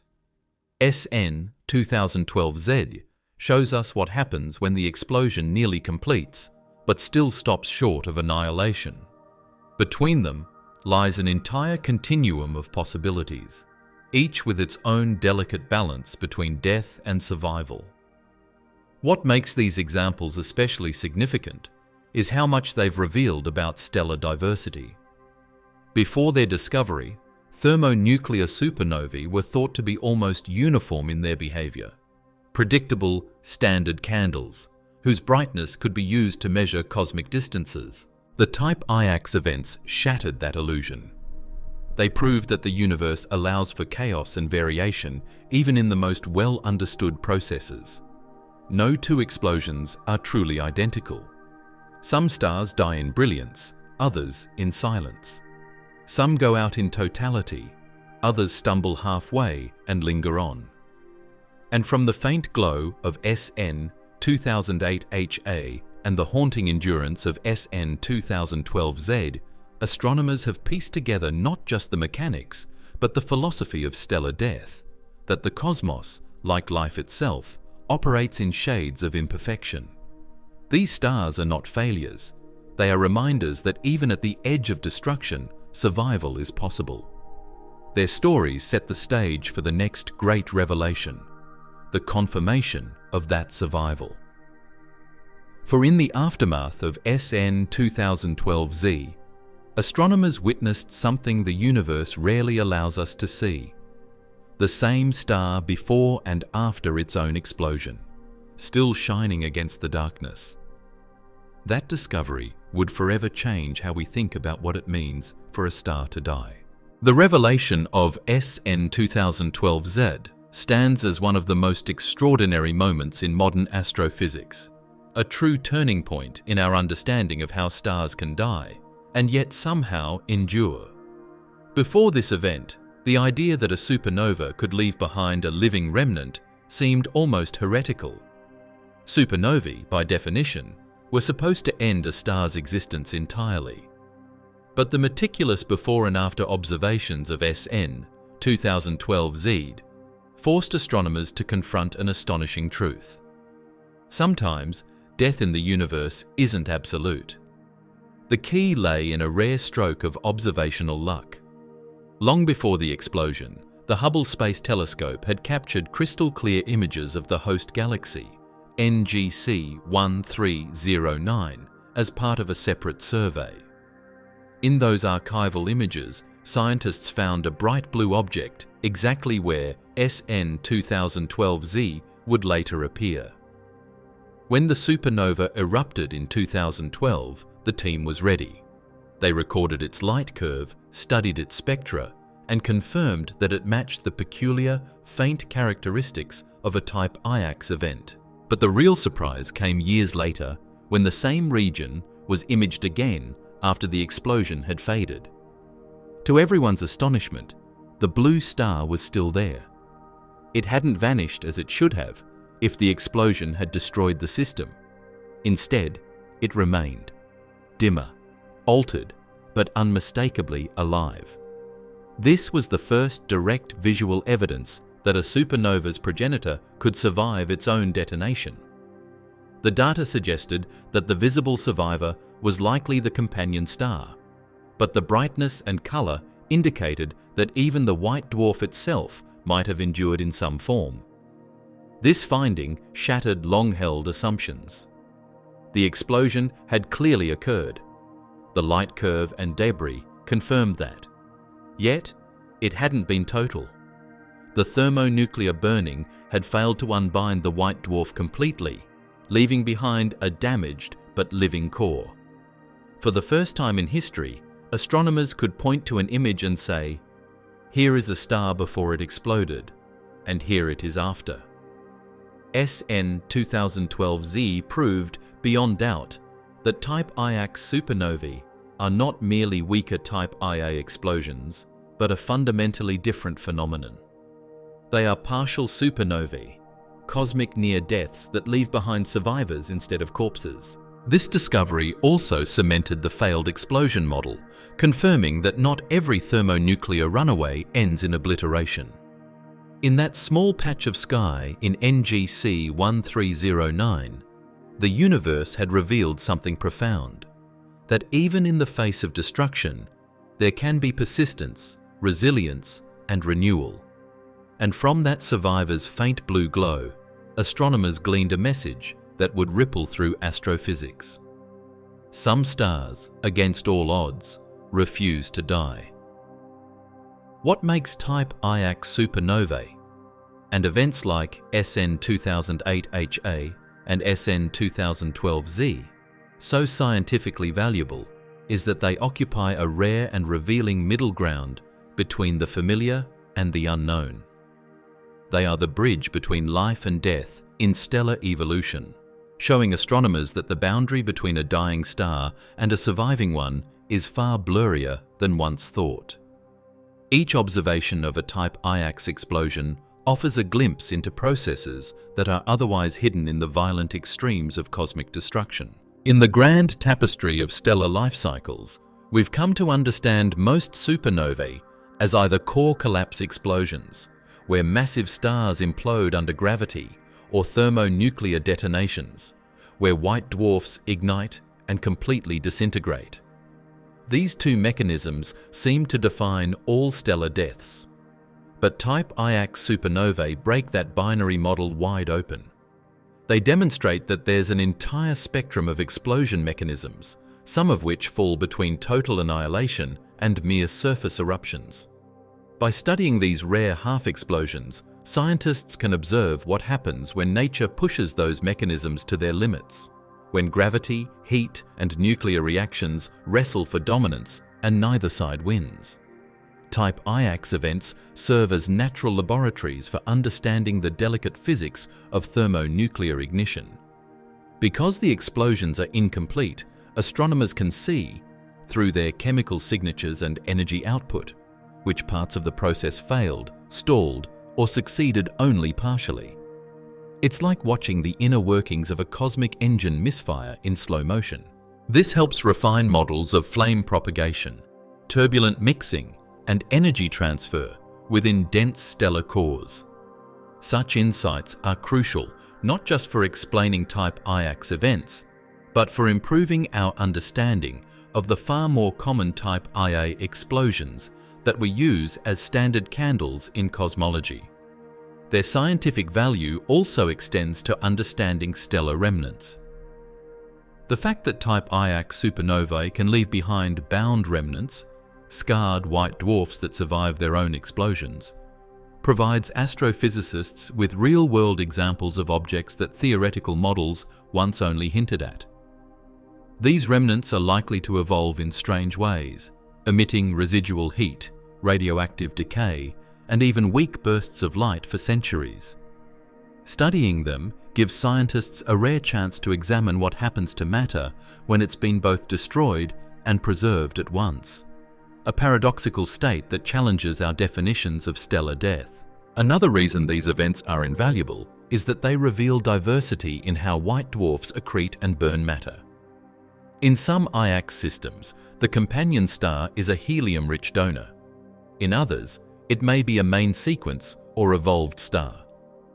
The variety in these systems shows that the path to thermonuclear ignition is not one-size-fits-all. It depends on factors like mass transfer rate, composition, and magnetic fields.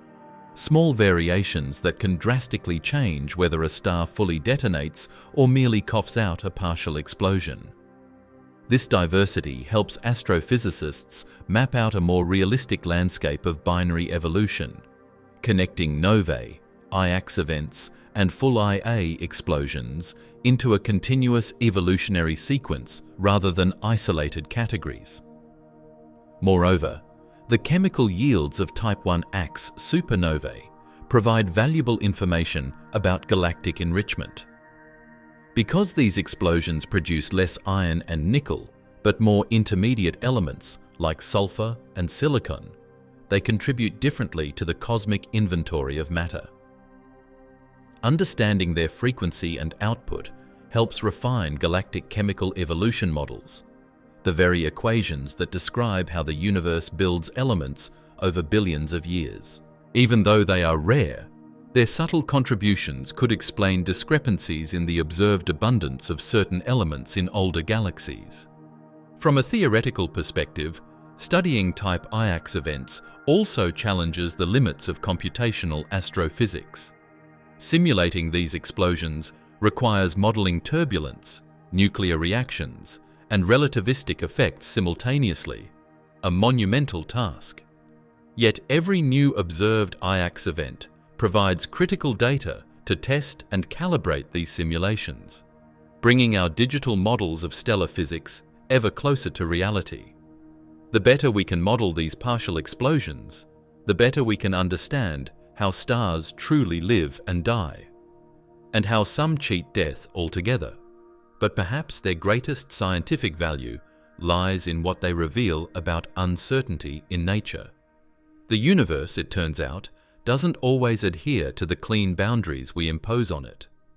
Type Iax supernovae are a direct reminder that even in astrophysics, a field built on precision and pattern, there is room for exceptions, anomalies, and surprises.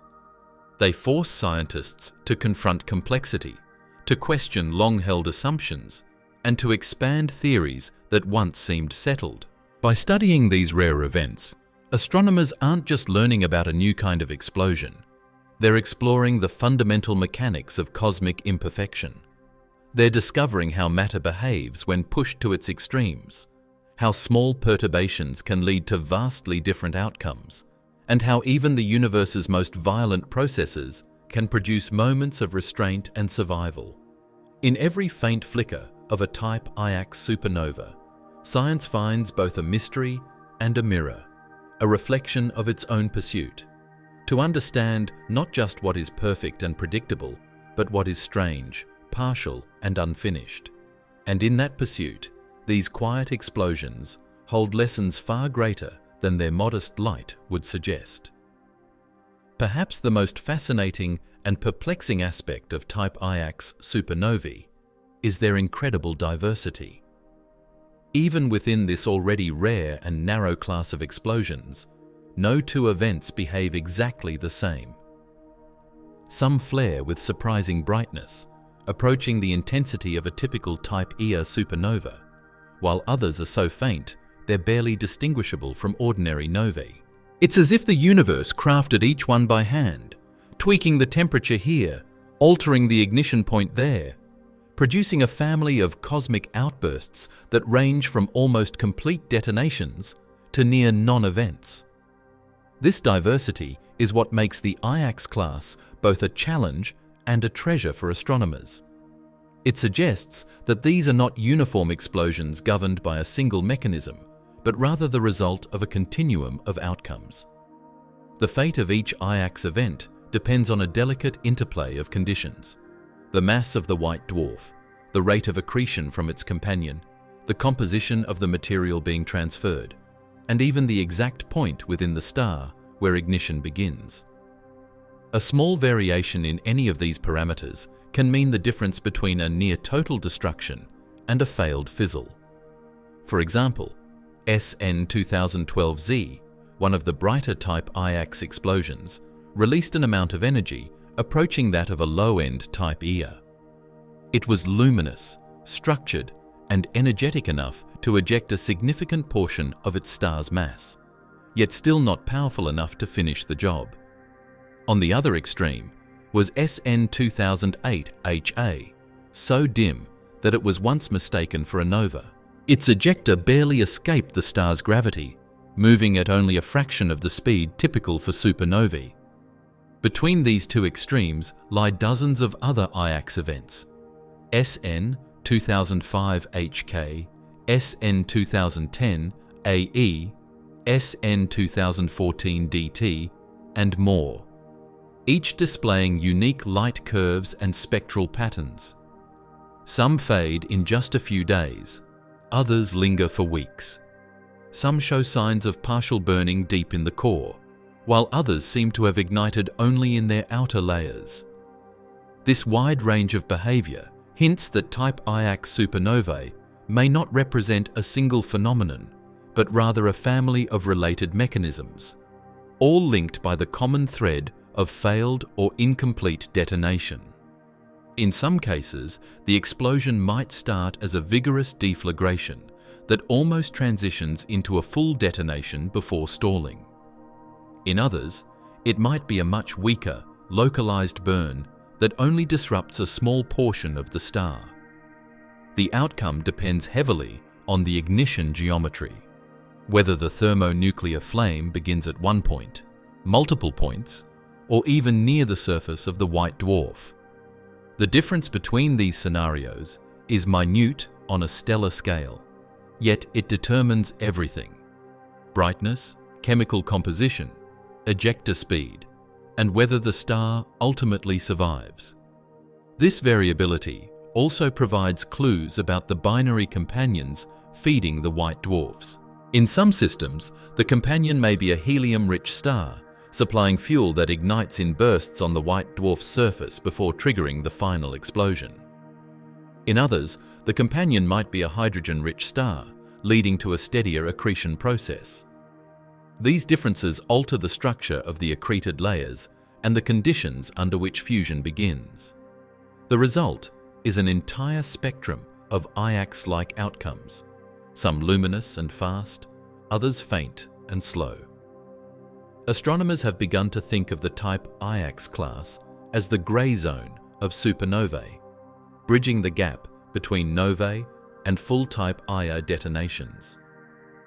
On one end are the weakest events, barely powerful enough to eject a few thousandths of a solar mass of material. On the other are near-ear explosions that approach full destruction but still leave behind a remnant.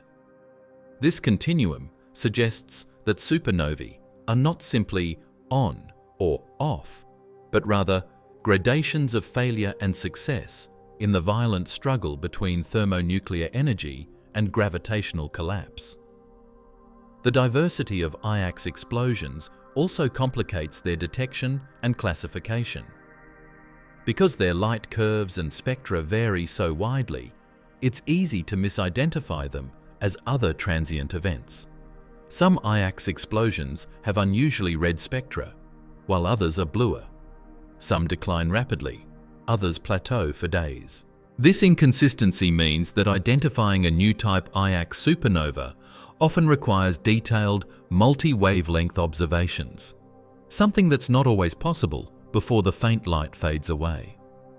As a result, astronomers believe the true diversity of this class is even greater than the few dozen recorded cases suggest.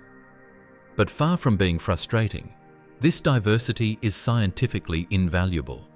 It provides a natural laboratory for testing how subtle differences in stellar conditions can lead to vastly different outcomes. By comparing the faintest and brightest Iax events, researchers can piece together how ignition conditions, flame dynamics, and composition interact. Each new discovery becomes a data point in a broader mosaic that's reshaping our understanding of how stars explode, or fail to. Interestingly, this variety also challenges the long-held assumption that thermonuclear explosions are standardized. Type Ia supernovae became the standard candles of cosmology precisely because of their uniformity. Their consistent brightness allows astronomers to measure distances across the universe. Type Iax supernovae destroy that notion of reliability. They show us that even within what appears to be a single class of explosions, nature has room for creativity and chaos. It's a humbling reminder that the cosmos doesn't conform to our need for symmetry or predictability. And yet, in this chaos, there may be deeper order.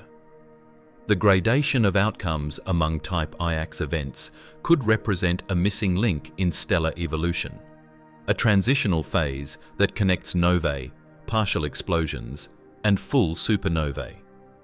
By studying the diversity of Iax events, scientists are effectively mapping that transition, uncovering how the tiniest shifts in a white dwarf's mass, composition, or temperature can rewrite its destiny. In this way, the diversity of Type Iax supernovae isn't just a quirk, it's the key to understanding them. It tells us that even in death, stars are individuals, each with their own story written in fire. Some go quietly, others blaze briefly, and a few, like SN 2012Z, leave behind survivors that continue their tale. It's this variety, this cosmic unpredictability, that keeps astronomers searching the skies, knowing that every faint flicker might reveal a new chapter in the universe's endless experimentation with light and life. When a Type Iax supernova fades from view, it doesn't always leave behind silence. Instead, what remains can be one of the strangest and most haunting objects in the cosmos. A zombie star, the living corpse of a white dwarf that refused to die. These remnants are among the most fascinating outcomes of any stellar explosion. Stars that have been blown apart and yet somehow survive, still glowing faintly, scarred by their near-death experience. But what exactly becomes of these survivors after the blast? The answer, as scientists are discovering, may be something entirely new. An unclassified form of stellar remnant, unlike any object we've ever seen. The idea begins with the aftermath of the failed explosion. When the thermonuclear flame in a Type Iax supernova stalls before consuming the entire white dwarf, a large portion of the star remains gravitationally bound. The outer layers, rich in carbon, oxygen, and helium, are ejected into space, but the core endures. However, it's no longer the pristine, perfectly dense white dwarf it once was. The explosion has restructured its interior, mixing heavy and light elements, leaving behind radioactive isotopes and disrupting the balance of pressure that once kept it stable. In the moments after the explosion, what's left is a bloated, overheated, misshapen remnant, shining with the lingering energy of fusion that never finished.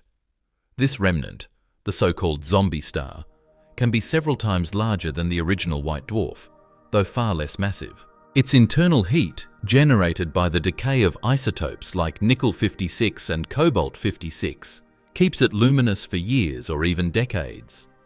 The radioactive material trapped inside slowly releases energy, reheating the core from within like embers glowing long after a fire. As the energy dissipates, the star begins to contract again, gradually cooling and dimming. But because its composition and internal structure have been permanently altered, it doesn't behave like an ordinary white dwarf anymore. Some models suggest that these remnants could continue burning weakly for thousands or even millions of years. Pockets of unburned carbon and oxygen left deep inside may reignite intermittently as the remnant contracts and heats unevenly. This slow, uneven burning might cause faint flashes or spectral variations, observable as subtle changes in brightness. In this sense, the zombie star isn't entirely dead. It's still undergoing a kind of stellar afterlife, powered by the remnants of the failed detonation. Other theories go further, proposing that these remnants could evolve into entirely new types of stars, objects that defy our current classifications. Because the explosion often alters the balance between gravity and pressure, the leftover core might stabilize at an unusual size or temperature. For instance, it could become an ultra-low-mass white dwarf, smaller and less dense than any known counterpart, or perhaps a hot subdwarf, radiating in ultraviolet wavelengths long after the visible light fades. If the companion star survives and continues to orbit, the remnant might even resume accretion, drawing in fresh material that could reignite nuclear burning at its surface.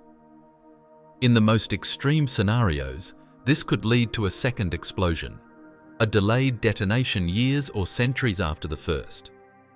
Observationally, there's tantalizing evidence that such remnants might already have been seen. The faint blue object detected at the site of SN 2012Z years after the explosion is one possible example. Its brightness, color, and temperature don't match any ordinary star. Not a surviving companion, not a typical white dwarf. Instead, it seems to be something in between, a hybrid object, glowing hotter and brighter than a remnant should, but cooler and dimmer than a living star. Some researchers believe this may be the first direct image of a zombie star, the wounded survivor of a failed thermonuclear explosion. If confirmed, such objects would represent an entirely new class of celestial body, neither star nor remnant, but something in between. They may evolve slowly over time, cooling and shrinking until they eventually resemble ordinary white dwarfs again. But because of their altered composition and internal heat distribution, they could retain distinctive signatures, such as unusual spectral lines or weak, lingering emissions. Detecting and studying more of these objects could open a new frontier in post-supernova astrophysics, allowing scientists to trace the long-term evolution of partially destroyed stars. There's also the intriguing possibility that some of these remnants could become runaway stars.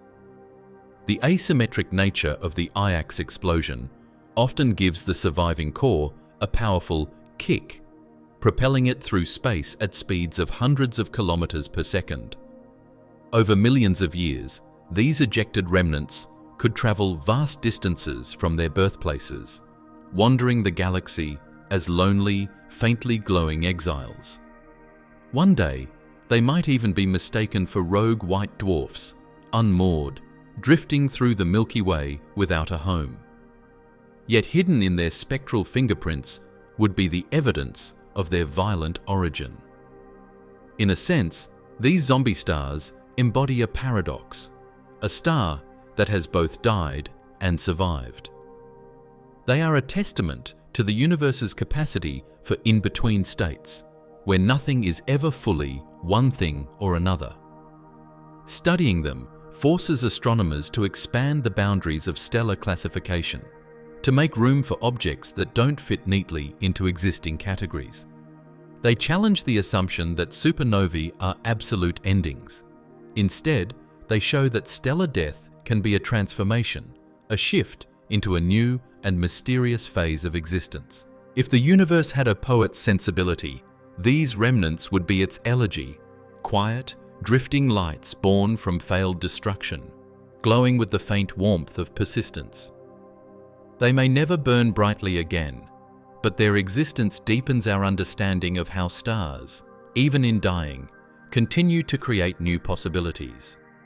And from these strange survivors, astronomers now look outward, asking the next profound question.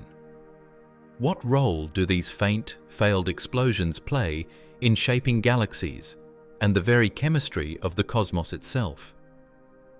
For to understand the full story of Type Iax supernovae, one must explore their cosmic implications, how these rare half-deaths ripple across space and time, subtly influencing the evolution of the universe. The cosmic significance of Type Iax supernovae extends far beyond their rarity or strangeness. These faint, hesitant explosions may be small players compared to their brilliant Type Ia cousins, but their implications reach deep into the fabric of astrophysics, from how we measure the size of the universe to how galaxies evolve over cosmic time. Understanding these incomplete detonations doesn't just fill in a missing piece of stellar evolution. It reshapes how we interpret the light of distant stars, the chemical composition of galaxies, and even the tools we use to chart the cosmos itself. For decades, Type Ia supernovae have been treated as the universe's most reliable measuring sticks, standard candles that allow astronomers to determine distances across the vastness of space. Their explosions, powered by the thermonuclear destruction of white dwarfs, reach nearly uniform peak brightness, meaning that by comparing how bright they appear from Earth, scientists can calculate how far away they are. This principle led to one of the most important discoveries in modern science: the accelerated expansion of the universe, driven by what we now call dark energy. But the emergence of Type Iax supernovae has complicated that seemingly perfect picture.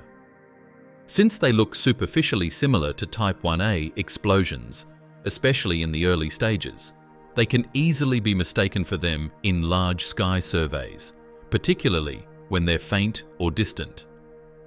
If an astronomer were to use a Type Iax event as a standard candle without realizing it, the resulting measurement would be wrong.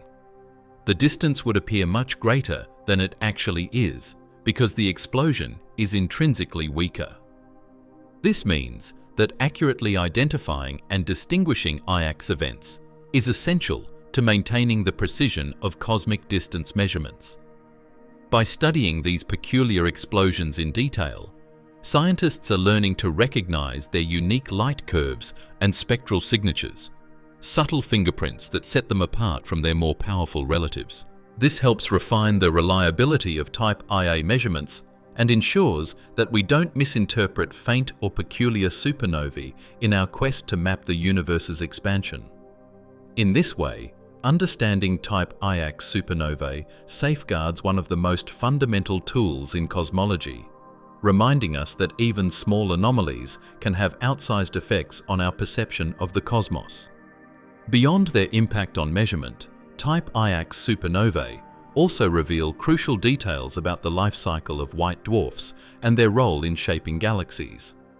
Every supernova, no matter how faint, contributes to the vast process of galactic chemical enrichment, scattering newly forged elements into the interstellar medium.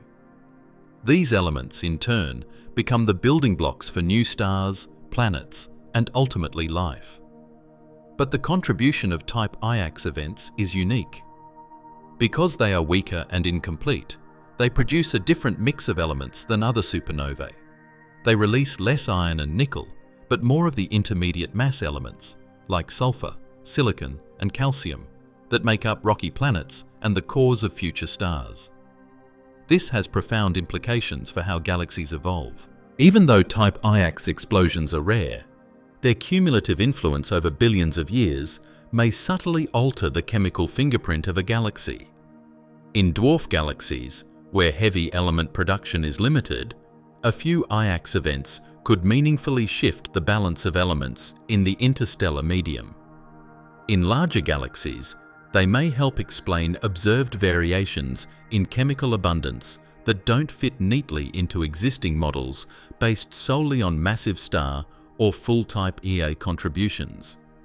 In short, these failed supernovae are quiet but persistent sculptors of cosmic chemistry. Their connection to white dwarf evolution is equally revealing. Because Type Iax events arise from accreting binary systems, they provide insight into how mass transfer and nuclear ignition occur under marginal conditions, when the star is right on the edge of instability but not yet ready to explode fully. Studying these systems helps astronomers refine models of binary evolution, understanding when and why some white dwarfs cross the line into full detonation, while others simply flare and survive. This knowledge, in turn, helps explain the population balance of white dwarfs across galaxies and the frequency of different supernova types, information critical for modeling galactic evolution and stellar demographics.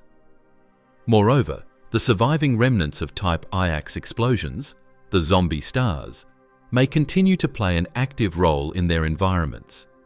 Their motion through galaxies, propelled by the asymmetric kick of the explosion, redistributes mass and momentum.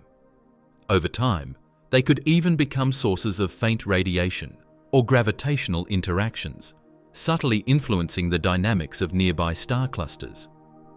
Some may continue accreting matter from their companions, potentially reigniting in secondary explosions or transforming into exotic stellar remnants.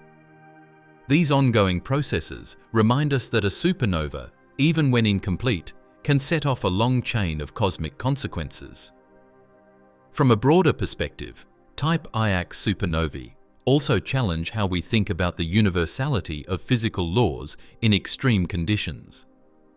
By comparing them to normal Type Ia events, astronomers can test the limits of thermonuclear physics, exploring how factors like density, turbulence, and flame speed influence the outcomes of stellar explosions. Each Iax event becomes a data point in a grand experiment that spans galaxies and epochs, helping physicists refine the models that govern everything from stellar structure to element formation.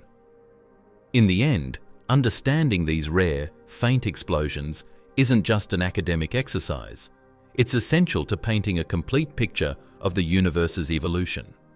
They remind us that cosmic history isn't written only by the bright and the violent, but also by the hesitant and the incomplete. The galaxies we see today, the stars that light our skies, and even the elements that make up our bodies have been shaped in part by these soft-spoken catastrophes that dared to fail. Type Iax supernovae, in their weakness, offer strength to science, a lesson that precision depends on acknowledging exceptions, and that the universe's most powerful truths often come not from its loudest explosions, but from its faintest whispers.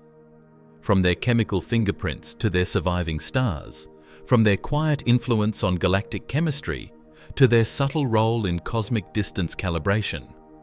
These events bridge the gap between what we know and what we have yet to imagine. And as astronomers continue to uncover more of them, we move one step closer to understanding how even failure in the heart of a dying star can become one of the universe's most profound teachers.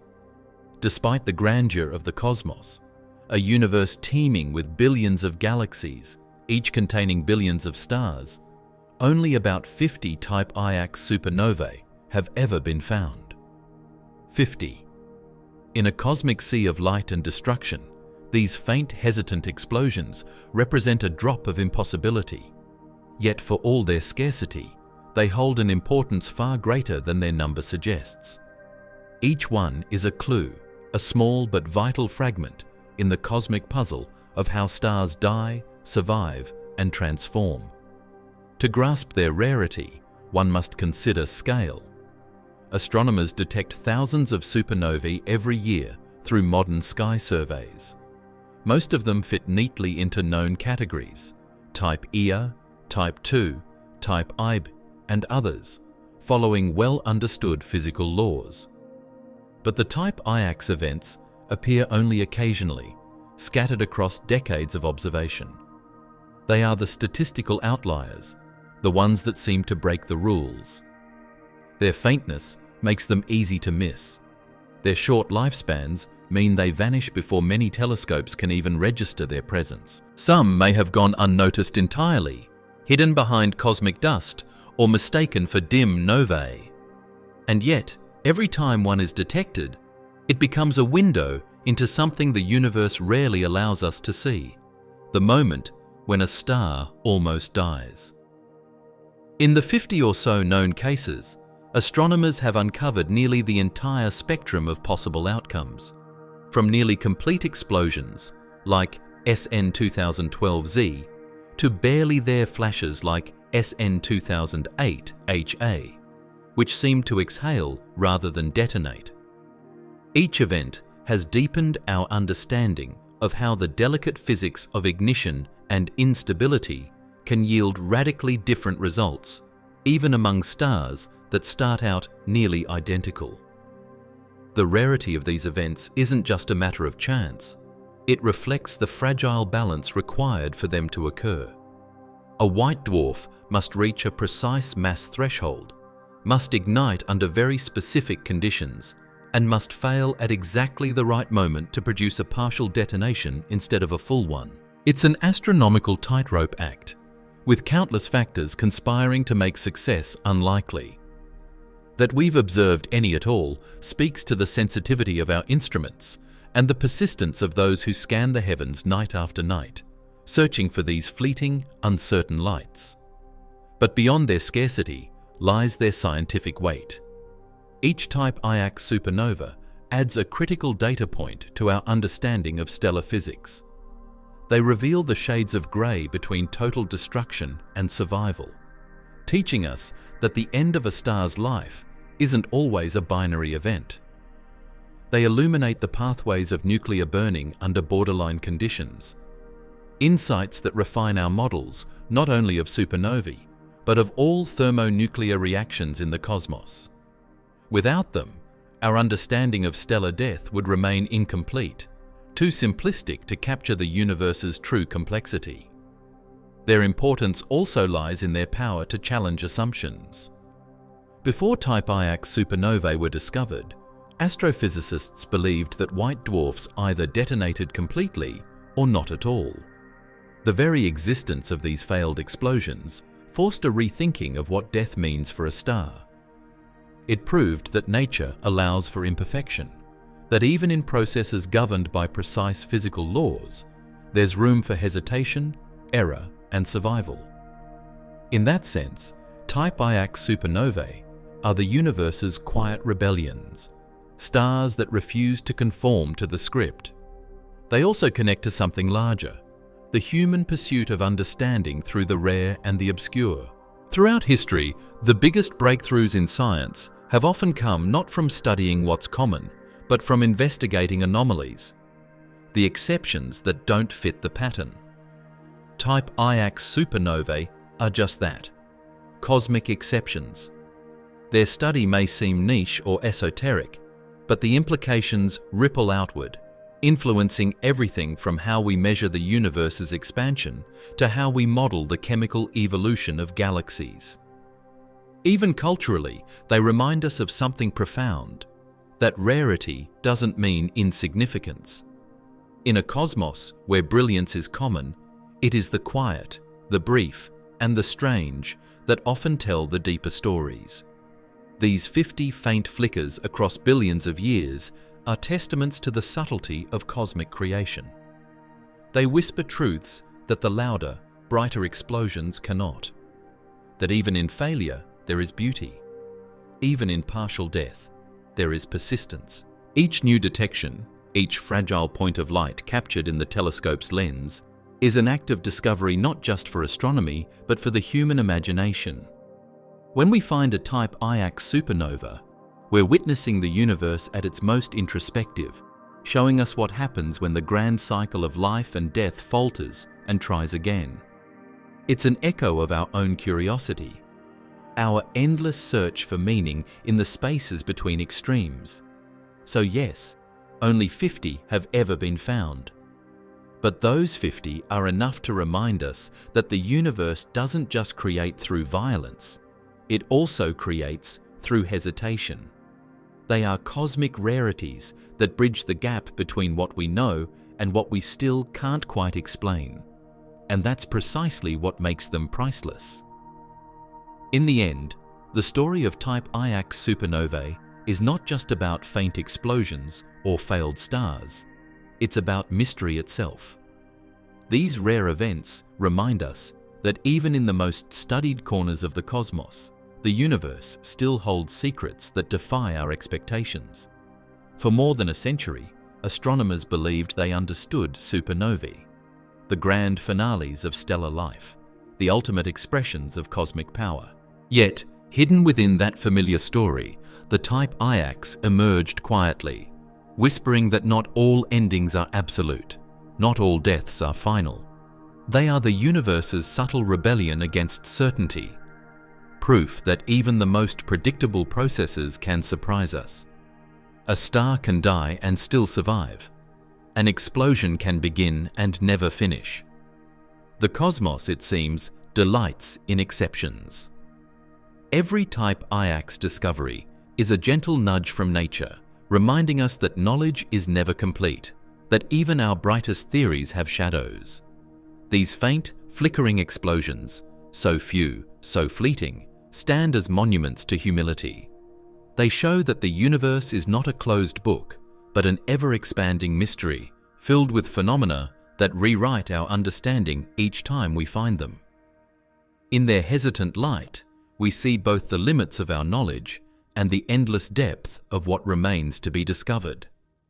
And so, the Type Iax supernova, the explosion that couldn't decide if it should exist, becomes a symbol of cosmic wonder, a reminder that the stars, like the universe itself, still have stories left to tell. This video is for educational or entertainment purposes only, and information provided in the video may be incorrect. Like the video and subscribe to the channel for more such amazing videos.